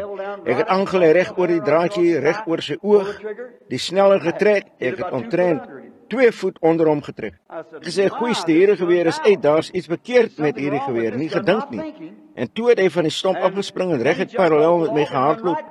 Ek het gesê, wel, ek het nie 'n eekhoring seewaarts geskiet in 'n lang tyd nie, maar ek gaan kyk of hierdie geweer uit is of nie. Ek het gesê, ek sal hom beslis hierdie keer kry. Miskien is ek net koud en bewerig, so ek het 'n klein bossie gekry en die geweer in die bos geleun en aangelê totdat dit reg parallel was, nie meer as omtrent 35 tree weg nie. Die eekhoring het teen die heuwel afgehardloop. Reg oor die middel van hom die sneller getrek. Ek weet nie waar ek getref het nie.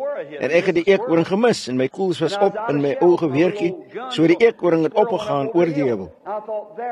Ek het gedink, daar het ek 3 agtereenvolgende skote gemis en die hele seisoen deur en net 5 gemis. Hoe kan dit wees? Toe het ek gedink, ek kon nie daardie eekhoring gekry het nie. Ek het gesê, die ander een sou van hierdie kant af kom. 2 van hulle was daar, maar sy woord is volmaak, sien. Toe het ek begin wag tot amper donker. Ek het gesê, as die ander eekhoring kom, sal ek hom baie naby aan my moet skiet, want daar's 'n regte hier en hy moet afkom deur hierdie regte, die enigste manier wat hy kan. Wel, ek het gedink, wel, dit was nie hierdie keer so nie, daardie salwing, miskien het ek net daardie 2 gekry.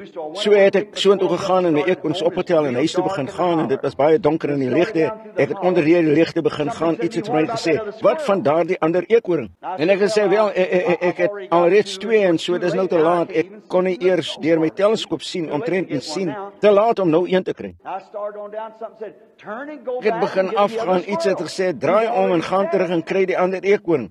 Jy het dit al reeds gesê. Toe ek het omgedraai, ek het nie omtrent 10 tree geloop nie, luister nou mooi, ek het die eekhoring teen die boom sien ophardloop omtrent 60 of 70 tree van my af. So donker, dit moes net die lig oor die top van die berg gewees het, of ek hom nie gesien het nie. En ek het met die geweer aangelê, ek kon nie die eekhoring sien nie, het heen en weer bly kyk en ek het gedink, waar is hy? Nou ruk ek gelyk soos 'n kwas aan die boom wat uitgesteek het. Ek het gedink, dis sy kop, so ek het geskiet, die eekhoring teen die boom afgehardloop en ek iets die blare oortref. En ek gedink hy moes afgespring het. En omtrent daardie tyd, omtrent 15 tree van daar af, het nog 'n eekhoring teen 'n boom opgehard. Ek gesê dit was daardie eekhoring, ek het hom gemis, hy het omgehardloop teen daardie boom opgehardloop, so ek het baie goed dopgehou. Dit was so donker en die wind so hard gewaai het. Ek het gedink ek het 'n paar blare gesien, maar iets wat beweeg het. Ek het gedink, wel, ek gaan in elk geval daarna skiet. En ek het geskiet, ek het daardie eekhoring die grond oortrek, plonk. Dit het hom regtig doodgemaak. Wel, ek het gesê, ek het hom gemis op daardie boom, maar ek het hom hier oor gaan gekry, net 'n bietjie buite die lyn. Ek het gesê, ek sal soontoe gaan en hom kry. So ek het teen die heuwel opgeloop, en toe ek by daardie eerste boom kom, daar het my eekhoring gelê, die eerste een reg in lyn, presies soos ek gewys het. God in die hemel weet, dis waar, net soos ek gewys het. Wel, ek het soontoe gegaan, ek het gesê, wel, dit maak my 4. Hy het vir my 1 gegee vir goeie maand, dis goed. Ek het 3 gesê, en ek het 4, dis goed. So ek het oorgegaan om die ander eekhoring op te tel en dit was nie daar nie. Tog het ek geweet ek het daardie eekhoring doodgemaak. Wel, ek het alles daar rond deur gesoek, gewag, gevoel met my hande in die donker deur die blare en 'n ou stomp oopgebreek en alles gedink ek het hom dalk net seer gemaak en hy het weggetrek. Uiteindelik het ek 'n klein gaatjie in 'n stomp gevind, ek het my stok daar begin insteek en rondtrek. Ek sou iets voel afval en ek het gesê, dis die eekhoring, maar die gat is te klein om my hande in te kry. Ek moet 'n byl op iets kry om dit te kap. So ek het 'n groot klip op 'n stuk hout daarteen gesit en afgegaan.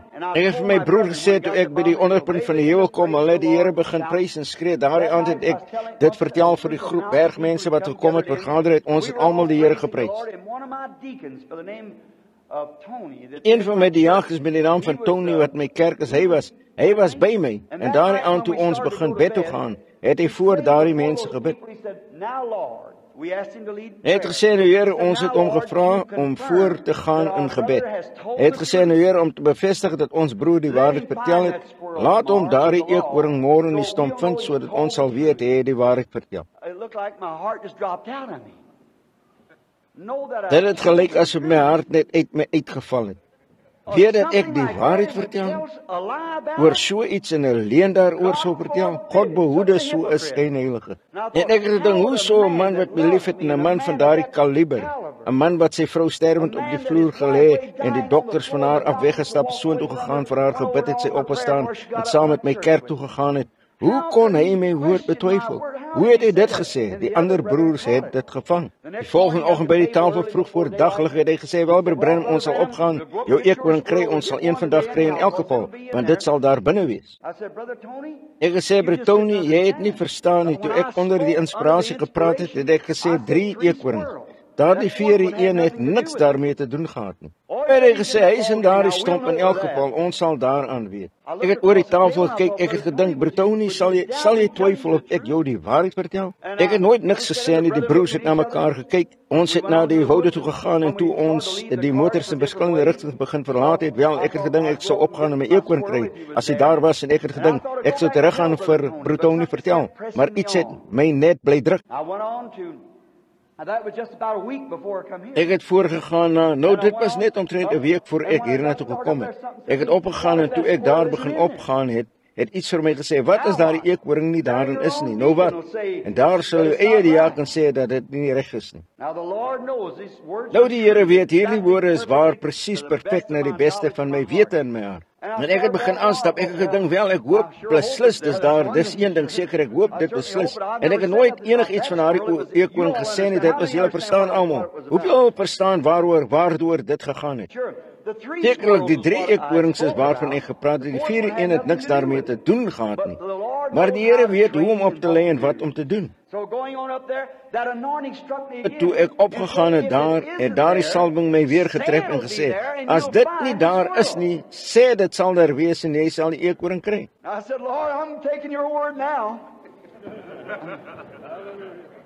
En ek het gesê, Here, ek neem nou u woord. Ek het gesê, ek sal die eekhoring kry. Teen die berg het ek gegaan, ek gedink nie nodig dat ek meer vrees nie, want ek gaan dit kry is al.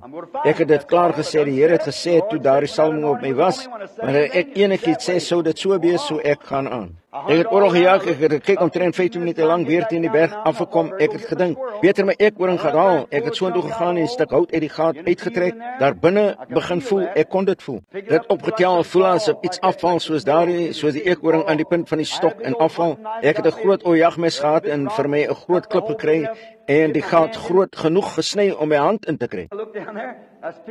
En ek het daar afgekyk, het 'n paar wortels opgetel en dit het geval, 'n paar wortels onder wat in hierdie ou stomp gelê het.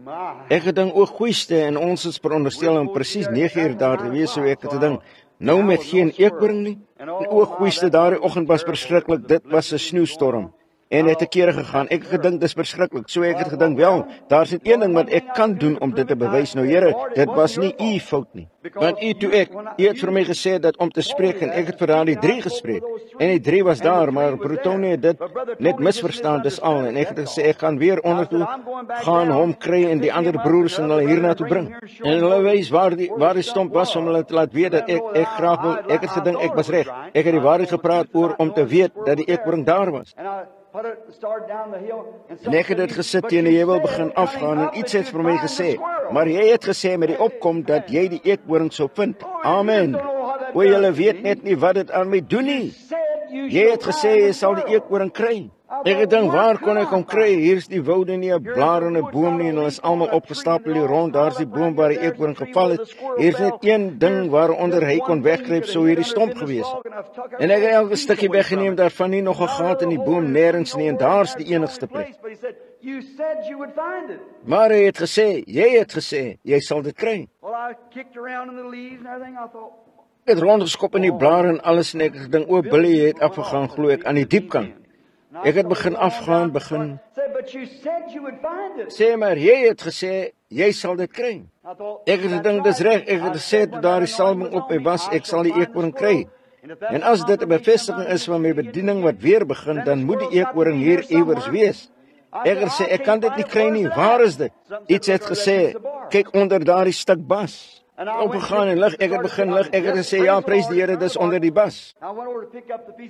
En ek het so toe gegaan om die stuk bas op te lig en iets het gesê, maar wat is dit nie daaronder is nie? Hoe het ek gesê, dit sal daaronder wees, en ek het dit opgelig en daar was geen eekhoring nie. En ek het gedink, daar's iets snaaks nou.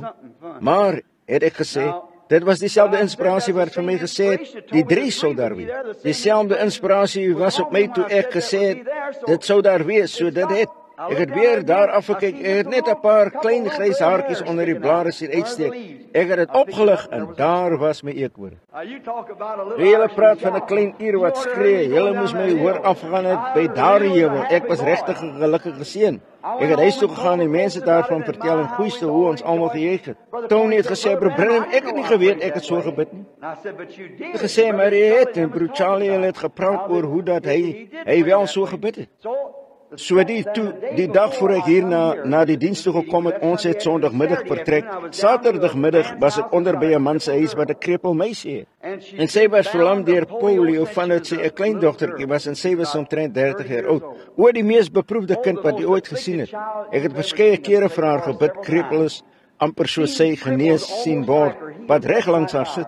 Goeie familiemense, as ek tyd gehad het om julle die storie van haar vader te vertel toe die dokters hom weggewys het, 4 dokters wat verbygegaan het, gesê daar's nie 'n kans nie. Ek het hom opgegee gebid en die Here gevra om te neem, huis toe gegaan, 'n visioen gesien. En daar was 'n prediker daar wat vir hom gelag het omdat hy goddelike genesing geglo het. Hy het vir my gesê, "Sê meneer Wright dat so spreek die Here, hy die graf sal grawe van daardie prediker wat vir hom lag." En hy lewe vandag gesond en gelukkig. En die dinge wat gebeur het.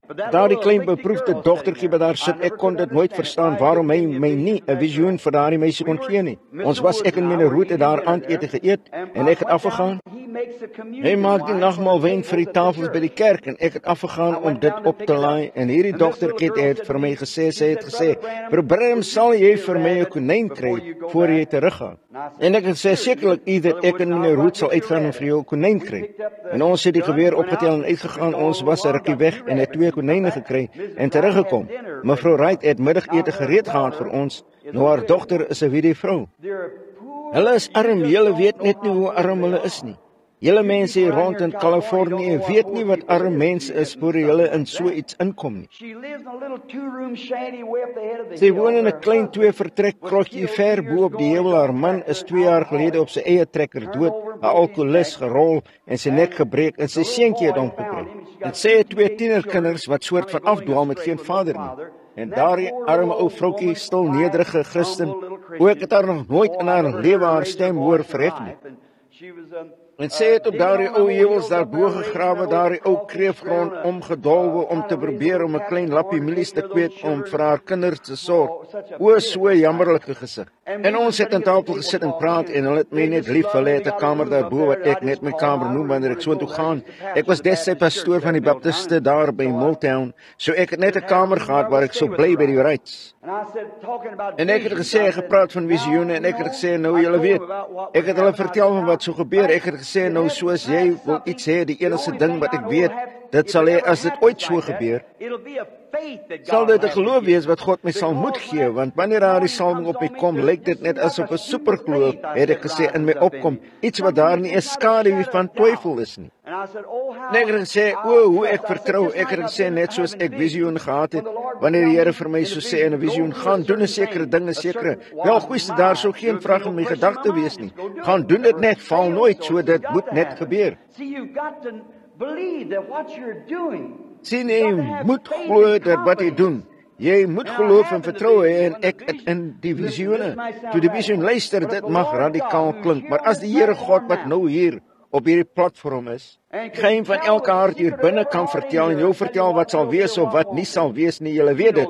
Julle sien dit aan 'n aand. As hy my so vertel dat George Washington môre uit die graf sou opstaan uit die nasionale begrafplaas, so ek die hele wêreld uitnooi om te sien hoe dit gedoen word. Dis presies reg, ek glo hom, hy het my nog nooit geval nie. En ek het visioene gesien vandat ek 18 maande oud was.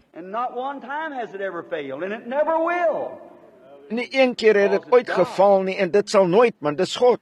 So toe ek het so gepraat en ek het gesê, nou as die Here vir my so sê, 'n sekere ding sou gebeur soos klein jou kreppelsuster wat hier sit, klein Edith. En hulle was arme mense, maar ek was welkom.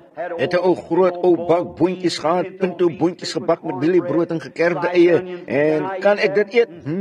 So ek is grootgemaak daarop. En ek het net geëet en 'n lekker tyd gehad. En moeder Wright het vir my 'n groot kersietert gebak, julle weet, en van die boontjie af wat ek haar gehelp het om dit daar af te pluk. Meneer Wright is in sy 80's en sy's iets oor die 70 met daardie gebreklike mense, so ek sou net enigiets doen vir daardie mense wat ek kon. Armes. En ons het gepraat oor die bou van die nuwe kerk daar bo die tabernakel en meneer Wright het vir my gesê, hoe gaan dit met die donasies by die tabernakel? Hy sê, broer Wright, ek's nie genoeg daar om te weet nie. En sê, weet jy wat, gesê, Hattie wou $50 beloof vir haar die kerk en meneer Robeson, die trustee van die kerk, een van hulle, die voorsitter, wou haar dit nie laat gee nie. Gesê, want dit sou haar omtrent 6 maande neem om $50 die daardie heuwels daar oorkant te grawe. En gesê, maar sy het 20 gegee en broer Branham sê wil hê. En ek gedink, weet jy wat, ek het $20 hier in my sak, mede het dit vir my gegee om 'n paar eers te kry. En ek het gesê, ek sal haar net daardie 20 gee voor ek teruggaan. En net sy's ver van hier en sy sal dit nooit weet nie. So ek het vir haar ijshouers en dinge gekoop en ek het haar so jammer gekry daarbo, daardie ou moeder wat probeer werk op daardie heuwel. En so het ek gedink, ek sal haar net hierdie $20 gee, is wat ek sal doen. Wanneer ek vertrek, sal ek dit net inglip sodat sy dit sal kry en dis haar $20 wat sy inbetaal het op die kerk daarbo. So ek het gedink, ek sal dit net vir haar gee. So toe ek gesê het, iets het vir my gesê, maar die Here het eendag langs 'n muur gestaan en ryk mense gesien wat duisende dollars in 'n tesourie sit. En 'n weduweetjie het verbygekom en sê het net 3 pennies gehad haar hele lewe. En nou wat sou sy gedoen het as sy daar sou staan? Jy het daardie weduweetjie daardie 3 pennies sien insit. So hy hardop en gesê het, "O nee suster, moet dit nie doen nie. Moet dit nie doen nie. Want ons het baie en ons het dit nie nodig nie, maar hier is dit daar nooit gesê om dit nie te doen nie." Hy het al laat begin en dit laat doen, want hy het geweet, hy het iets vir haar verder in die pad afgehaat sien, ietsie beter hulle sien, so hy het haar net toegelaat. God het bly moedige gewer lief. Hy sê, wel, ek sal dan net my geld in my sak hou sien, dis dan in orde, ek sal dit net laat gaan, want miskien is die Here. Ons het daar gesit en ek sê, nou hierdie visioene wat kom, nou luister nou mooi, ons maak gereed om met iets anders af te sluit. Nou, dit was minder as 2 weke gelede, of net omtrent 2 weke gelede. En ek het gesê, die ding wat vir my verwar, broer Roet, en hy het gesit soos hier langs my, nog by die tafel, ou stoepie van 'n ding daar buite was afgeskerm. Hulle het dit ommuur met nog 'n kamer daarvan te probeer maak. Hoe dakteels en 'n huis was, gate oral daarin.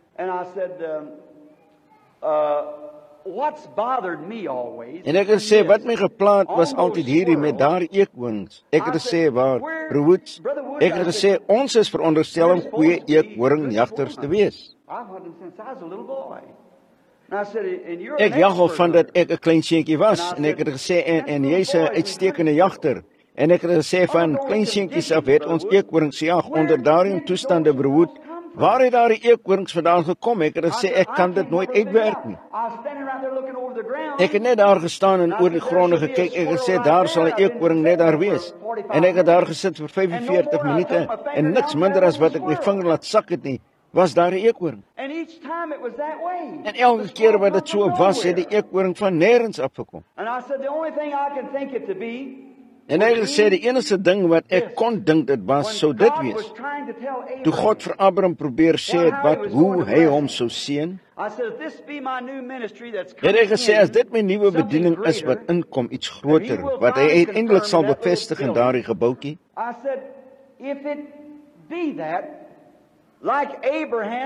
het hy gesê, as dit is soos Abraham, die ding wat Abraham nodig gehad het, was 'n offerande in plaas van sy seun in Genesis 22. En toe God sy hand gekeer het om sy seun te offer, was daar 'n ram daar.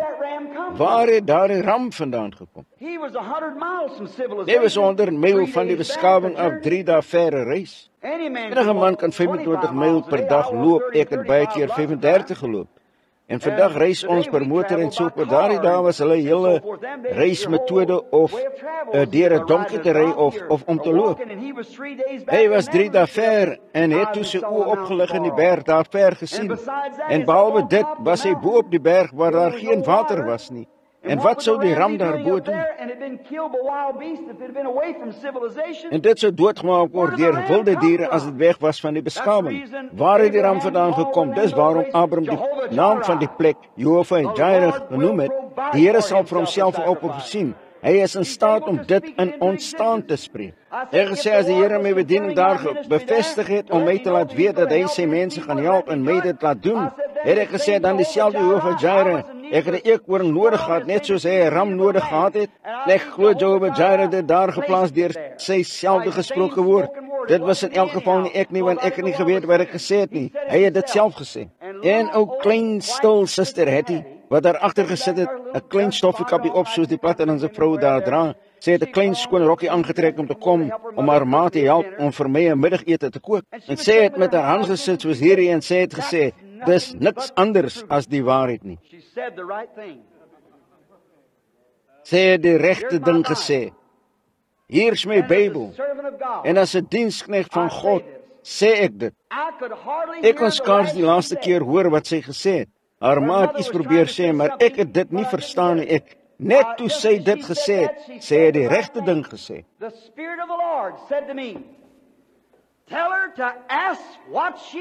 Het die Gees van die Here vir my gesê, sê vir haar om te vra wat sy wil, en gee jy dit vir haar. Ek kon nie praat nie, daar die kamer, almal het vreemd gevoel. Ek het gesê, Suster Hetty? Het gesê, ja, broer Branham. Ek het gesê, so spreek die Here. Sê enigiets wat jy begeer, ek gee nie om wat dit is nie. As jy wil weet dat God hierdie bediening gegee het, sê enigiets wat jy begeer, so spreek die Here. As jy dit sal sê, sal ek dit na jou sê, en jy sal dit net hier kry. 8 mense wat daar staan en kyk. Sy het gesê, broer Branham, wat sal ek sê? Ek het gesê, dit hang van jou. Daar het haar krepelsuster gesit, haar bejaarde vader, sy was arm, sy kon vra vir geld, sy kon gevra het vir enigiets wat sy wou. Ek het gesê, vra enigiets wat in jou hart is, enigiets wat jy wil. Vra jy dit en so spreek die Here, ek sal dit na jou sê en jy sal dit kry. Sy het gesê, die verlossing van my 2 seuns. Ek het gesê, jy het dit in die naam van die Here. En daar het 2 klein moderne tiener afsydige seentjies wat die eenste saak van Christus gehad het mekaar gegryp en die seëninge van God begin uitroep.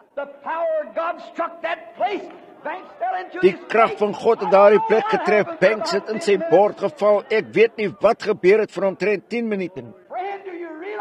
Vriend, besef jy wat het was? Ek het nog nooit in my hele lewe sulke salwing gevoel nie. Die eerste keer wat het ooit op 'n menslike wese uitgevoer is, het dit verby aristokrate gegaan, het dit verby al die res gegaan. En na arm ou weduwee vroutjie toe gegaan wat daar op die heuwel woon. God het geweet wat sy sou vra. Haar 2 seuns is wonderbaarlik gered, die einste minuut wat dit gesê het. Sy vir $10,000 gevra het, sou dit vir haar gegee gewees het. As sy sou gevra het vir haar suster se genesing, sou dit vir haar gegee gewees het. Enige iets wat sy sou gevra het, sou dit vir haar gegee gewees het.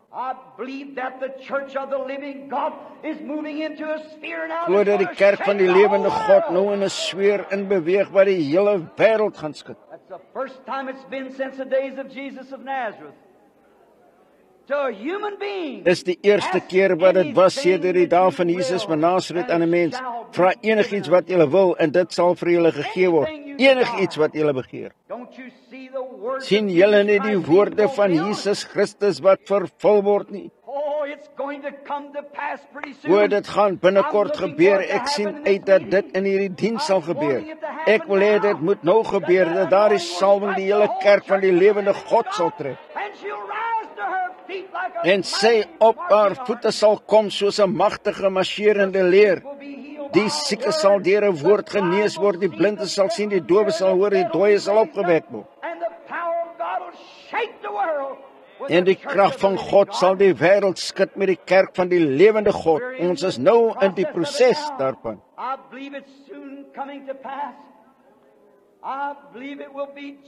Glo dit gaan binnekort gebeur. Ek glo dit sal net presies so wees.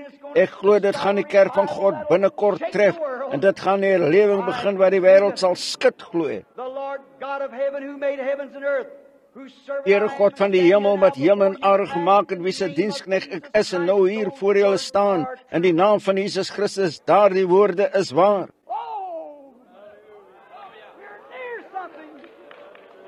O, ons is naby iets. My hart wag met verwagtinge.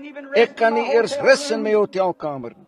Gisteraan kon ek glad nie slaap nie, dit het my nooit verlaat nie, ek kon nie slaap op pad hiernatoe nie. Ek het omtrent nie 2 uur of 3 uur per nag geslaap nie. Ek kan net nie rus nie, want ek weet dat iets gereed is om te gebeur. God gaan op die toneel beweeg, net so seker as wat ons hier staan. Net so seker as wat hy destyds gesê het oor die onderskeiding in die hand en die geheime van die hart, het hy iets anders beloof en hier is dit alreeds bevestig onder die mense wat daar staan.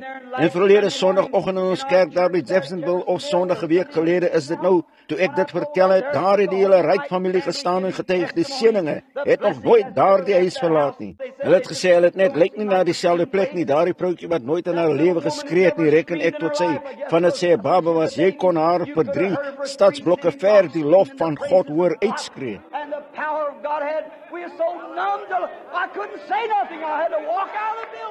En die krag van God het ons was so lam dat ek niks kon sê nie.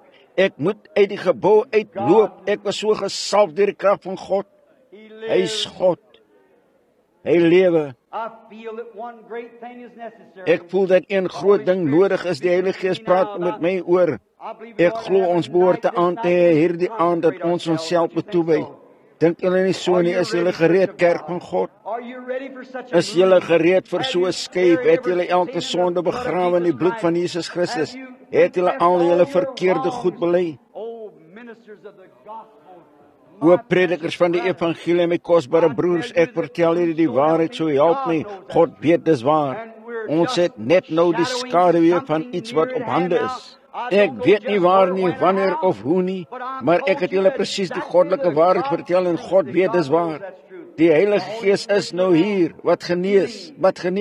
Let's get our souls healed tonight. Let's get ourselves fixed in condition. Laat ons siele genees kry vanaand. Laat ons onsself in 'n toestand kry. Vir Billy gesê om nie enige gebedskaarte uit te gee vanaand nie. Ek wou nie 'n gebedsry hê nie. Ek wil 'n toewyding hê. Ek wil hê hierdie kerk moet so naby aan God kom. I wanted to get so close to God until when we might be in this meeting here. Ek wil hê dit moet so na aan God kom tot wanneer ons in hierdie diens hier mag wees, dat dit sal uitbreek deur hierdie kerk hier.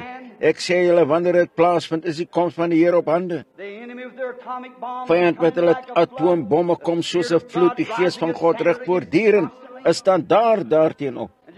Ek kan nou net soos ek julle vertel het van die onderskeiding die hand te neem na die geheime van die hart, hoe daardie dinge elke keer vervul word. So het hierdie gebeur net presies soos dit gesê het dit sou wees.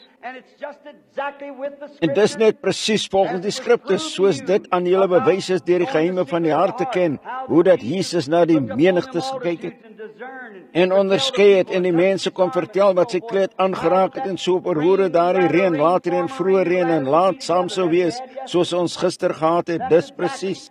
Nie vrees nie, kerk van God, ek weet julle het baie onsekerhede onder julle. Julle het baie onstelthede en terneergedruktehede en alles, maar steeds is julle die kerk van die lewende God, deur die genade van God is julle. Maak nie saak wat julle gedoen het of hoe julle gedoen het nie, God vergewe julle van julle sondes, hy wil 'n toewyding hê. Hoe het Biljam neergesien op Israel en gesê, hulle het elke vuil ding gedoen wat gedoen kon word, maar hy het nie gesien dat hulle die kerk van die lewende God was nie. Daar was daar die geslaande rots, daar die koperslang voor hulle, 'n versoening wat daar gelê het vir hulle. Elkeen van julle wat gedoop is met die Heilige Gees, die bloed van Jesus Christus reinig julle van alle sonde. Halleluja! Die Gees van die Here is nou hier. Dis in die naam van die Here wat ek spreek. As iemand dit nie glo nie, praat met God oor jou siekte en vind uit. Kyk net of dit nie die waarheid is nie.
Amen. Ek het opgetel dat sommige gewonder het. Laat ek dit uitklaar. Een het nie te veel woorde gespreek nie. Die ander was baie woorde wat uitgelê het. Die vrou het van die uitleg na profesie oorgegaan. Dis presies. Kry dit reg, dis presies reg. Sê jy die waarheid gepraat. Amen.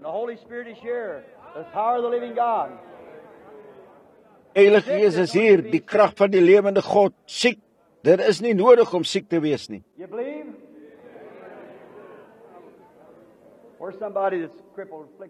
Glo julle, waar is iemand wat krepeel beproef is? Wat van jou daar oor kan in die rolstoel? Glo jy? Jy glo?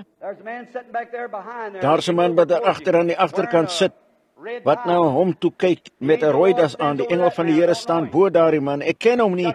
Het egter katarakte op sy oë. Dis reg, jy's nie van hier nie, Salt Lake City nie. Hierdie is jou laaste aand om hier te wees. Wil jy teruggaan en gesond word? Staan op, aanvaar dan jou genesing. Glo dit. Amen. As jy kan glo, jy geloof in God. Jy weet in die rolstoel daar oor kan sit, jy sterwe, die dood het jou geskade met kanker. Jy kan nie lewe as jy daar sit nie. Glo die Here God, glo hy is in die midde. Staan op jou voete, stoot jou rolstoel agtertoe en gaan huis toe. En julle hier, iemand hier buite, die meneer Raymond, wat van jou? Glo jy dat die Here God jou kan gesond maak? Jy het daar gesit en bid, glo. Hy sal jou gesond maak as jy glo. En gaan huis toe en word gesond. Halleluja.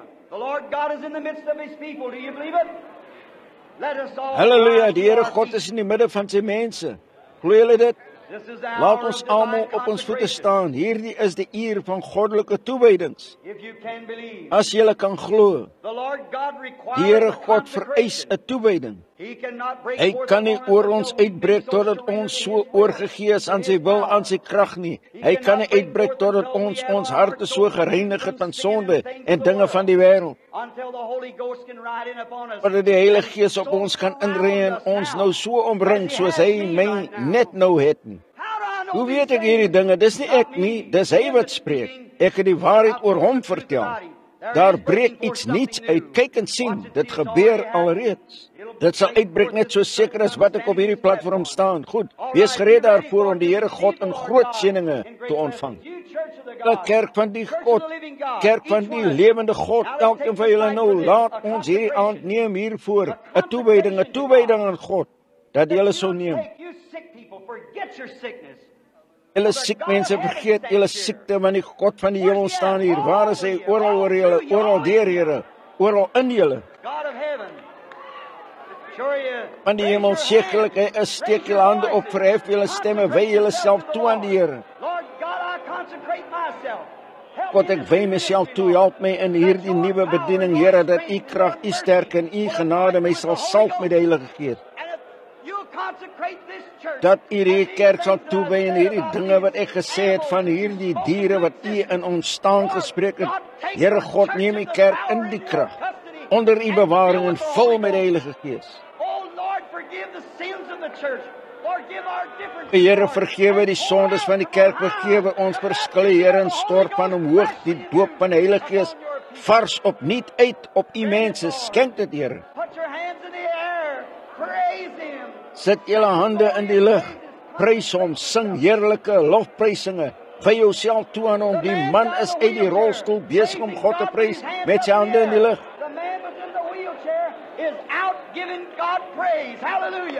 Die man wat in die rolstoel was, het uit om God te prys. Halleluja, gee hom die eer, al julle mense, laat die Heilige Gees die diens oorneem en dit dra na toewyding.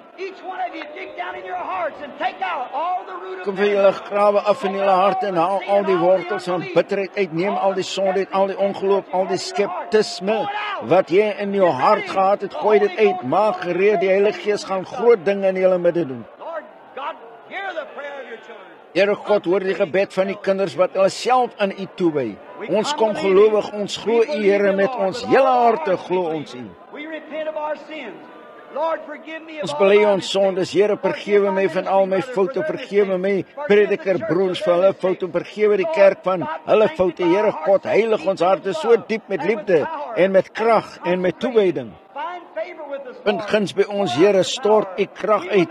Ons sou niks verkeerd doen nie. Ek glo elke man hier binne sou dieselfde ding gedoen het daardie aand, toe dit gegee is om kwaad te spreek na die seun.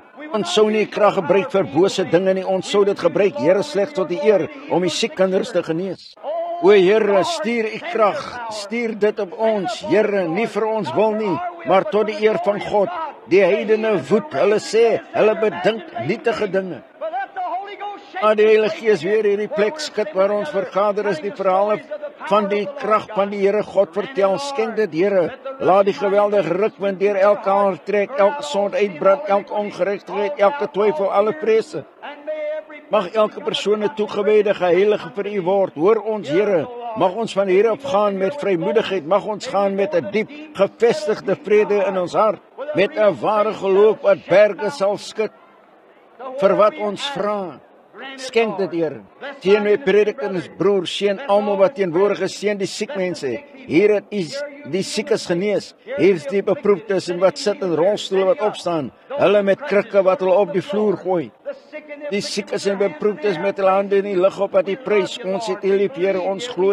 Ons weet dat die God is, ons weet dat hierdie dinge wat gevra word, U gesê het. Wanneer julle bid, glo dat julle kry waarvoor julle vra, en dit sal vir julle gegee word. Dis U woord, Here, ons glo dit en ons gebede. O, dankie Here Jesus vir U beloftes, want hulle is almal waar. Hulle is ja en amen vir elkeen. Luister na ons, Here, spreek deur ons en gebruik ons tot die eer. Ons wy onsself toe aan U. Ons wy onsself toe. Ek wy myself opnuut toe oor hierdie preekstoel vanaand, Here. Here God, beproef my as daar enige boosheid in my is, neem dit weg, Here. As daar enige iets is waarvoor U my kan gebruik om die kerk en die mense verder te help na 'n beter bediening. Beter begrip van God, hier is ek, Here, spreek in die diens en ek sal luister. Ek sal antwoord, Here, spreek net en ek sal enigiets doen wat U vir my sê om te doen. Here God, mag ek guns vind in die oë, nie vir selfverheerliking nie. U het my beproef in die vure daarvan, Here, maar vir die hulp van die kerk en ter wille van die mense wat nou oor die wêreld versprei is. Mag hulle by mekaar kom as een kerk, as een eenheid, as een persoon. Mag ons in die krag van die opstanding staan. Mag U Gees en gawes uitstort op die kerk wat 'n besondere ding vir die wêreld sal wees, Here, wat alle mense sal laat weet wat hulle nagelaat het. Here, ons gee hierdie gebede aan U, verantwoord, glo dat U dit sal doen in die naam van die Seun, Jesus Christus. Amen. Love Him. I love Him because He first loved me. Do you love Him? Raise up your hands like this. Just raise your hands and praise Him. All your heart. Just give Him praise. Het julle hom lief, steek julle hande op soos hierdie, steek net julle hande op en prys hom, julle hart, prys hom net.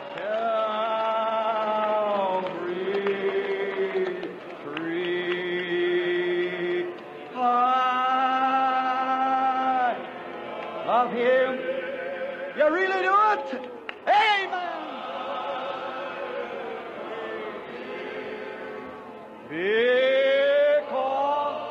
Because why? Love. Do you really love Him? Just raise your hands. I praise Him.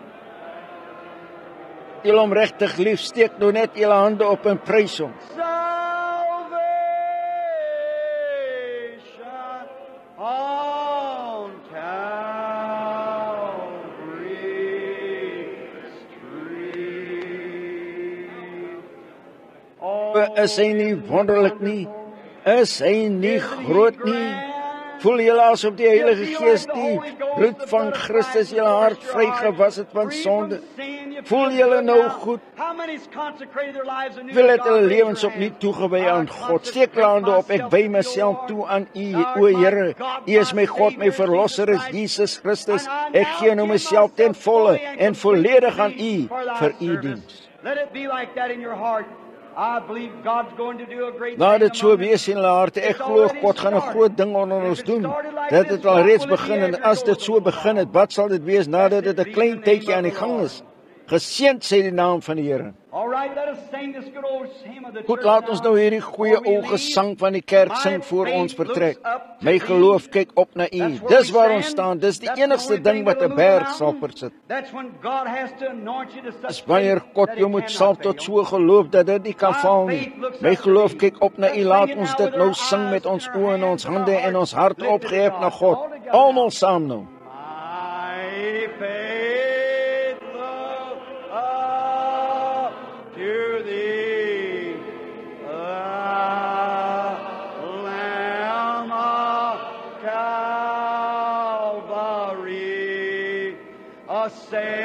Savior divine, now hear me while I pray. Take all my sin away, nor let this day be holy.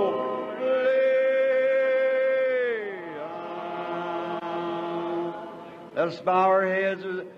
Laat ons ons hoofde buig. Life's dark maze I tread in the fields, and grief around me spread. Be Thou my guide. Bid darkness turn to day. Why sorrows, fears await, nor let me ever stray from thee aside.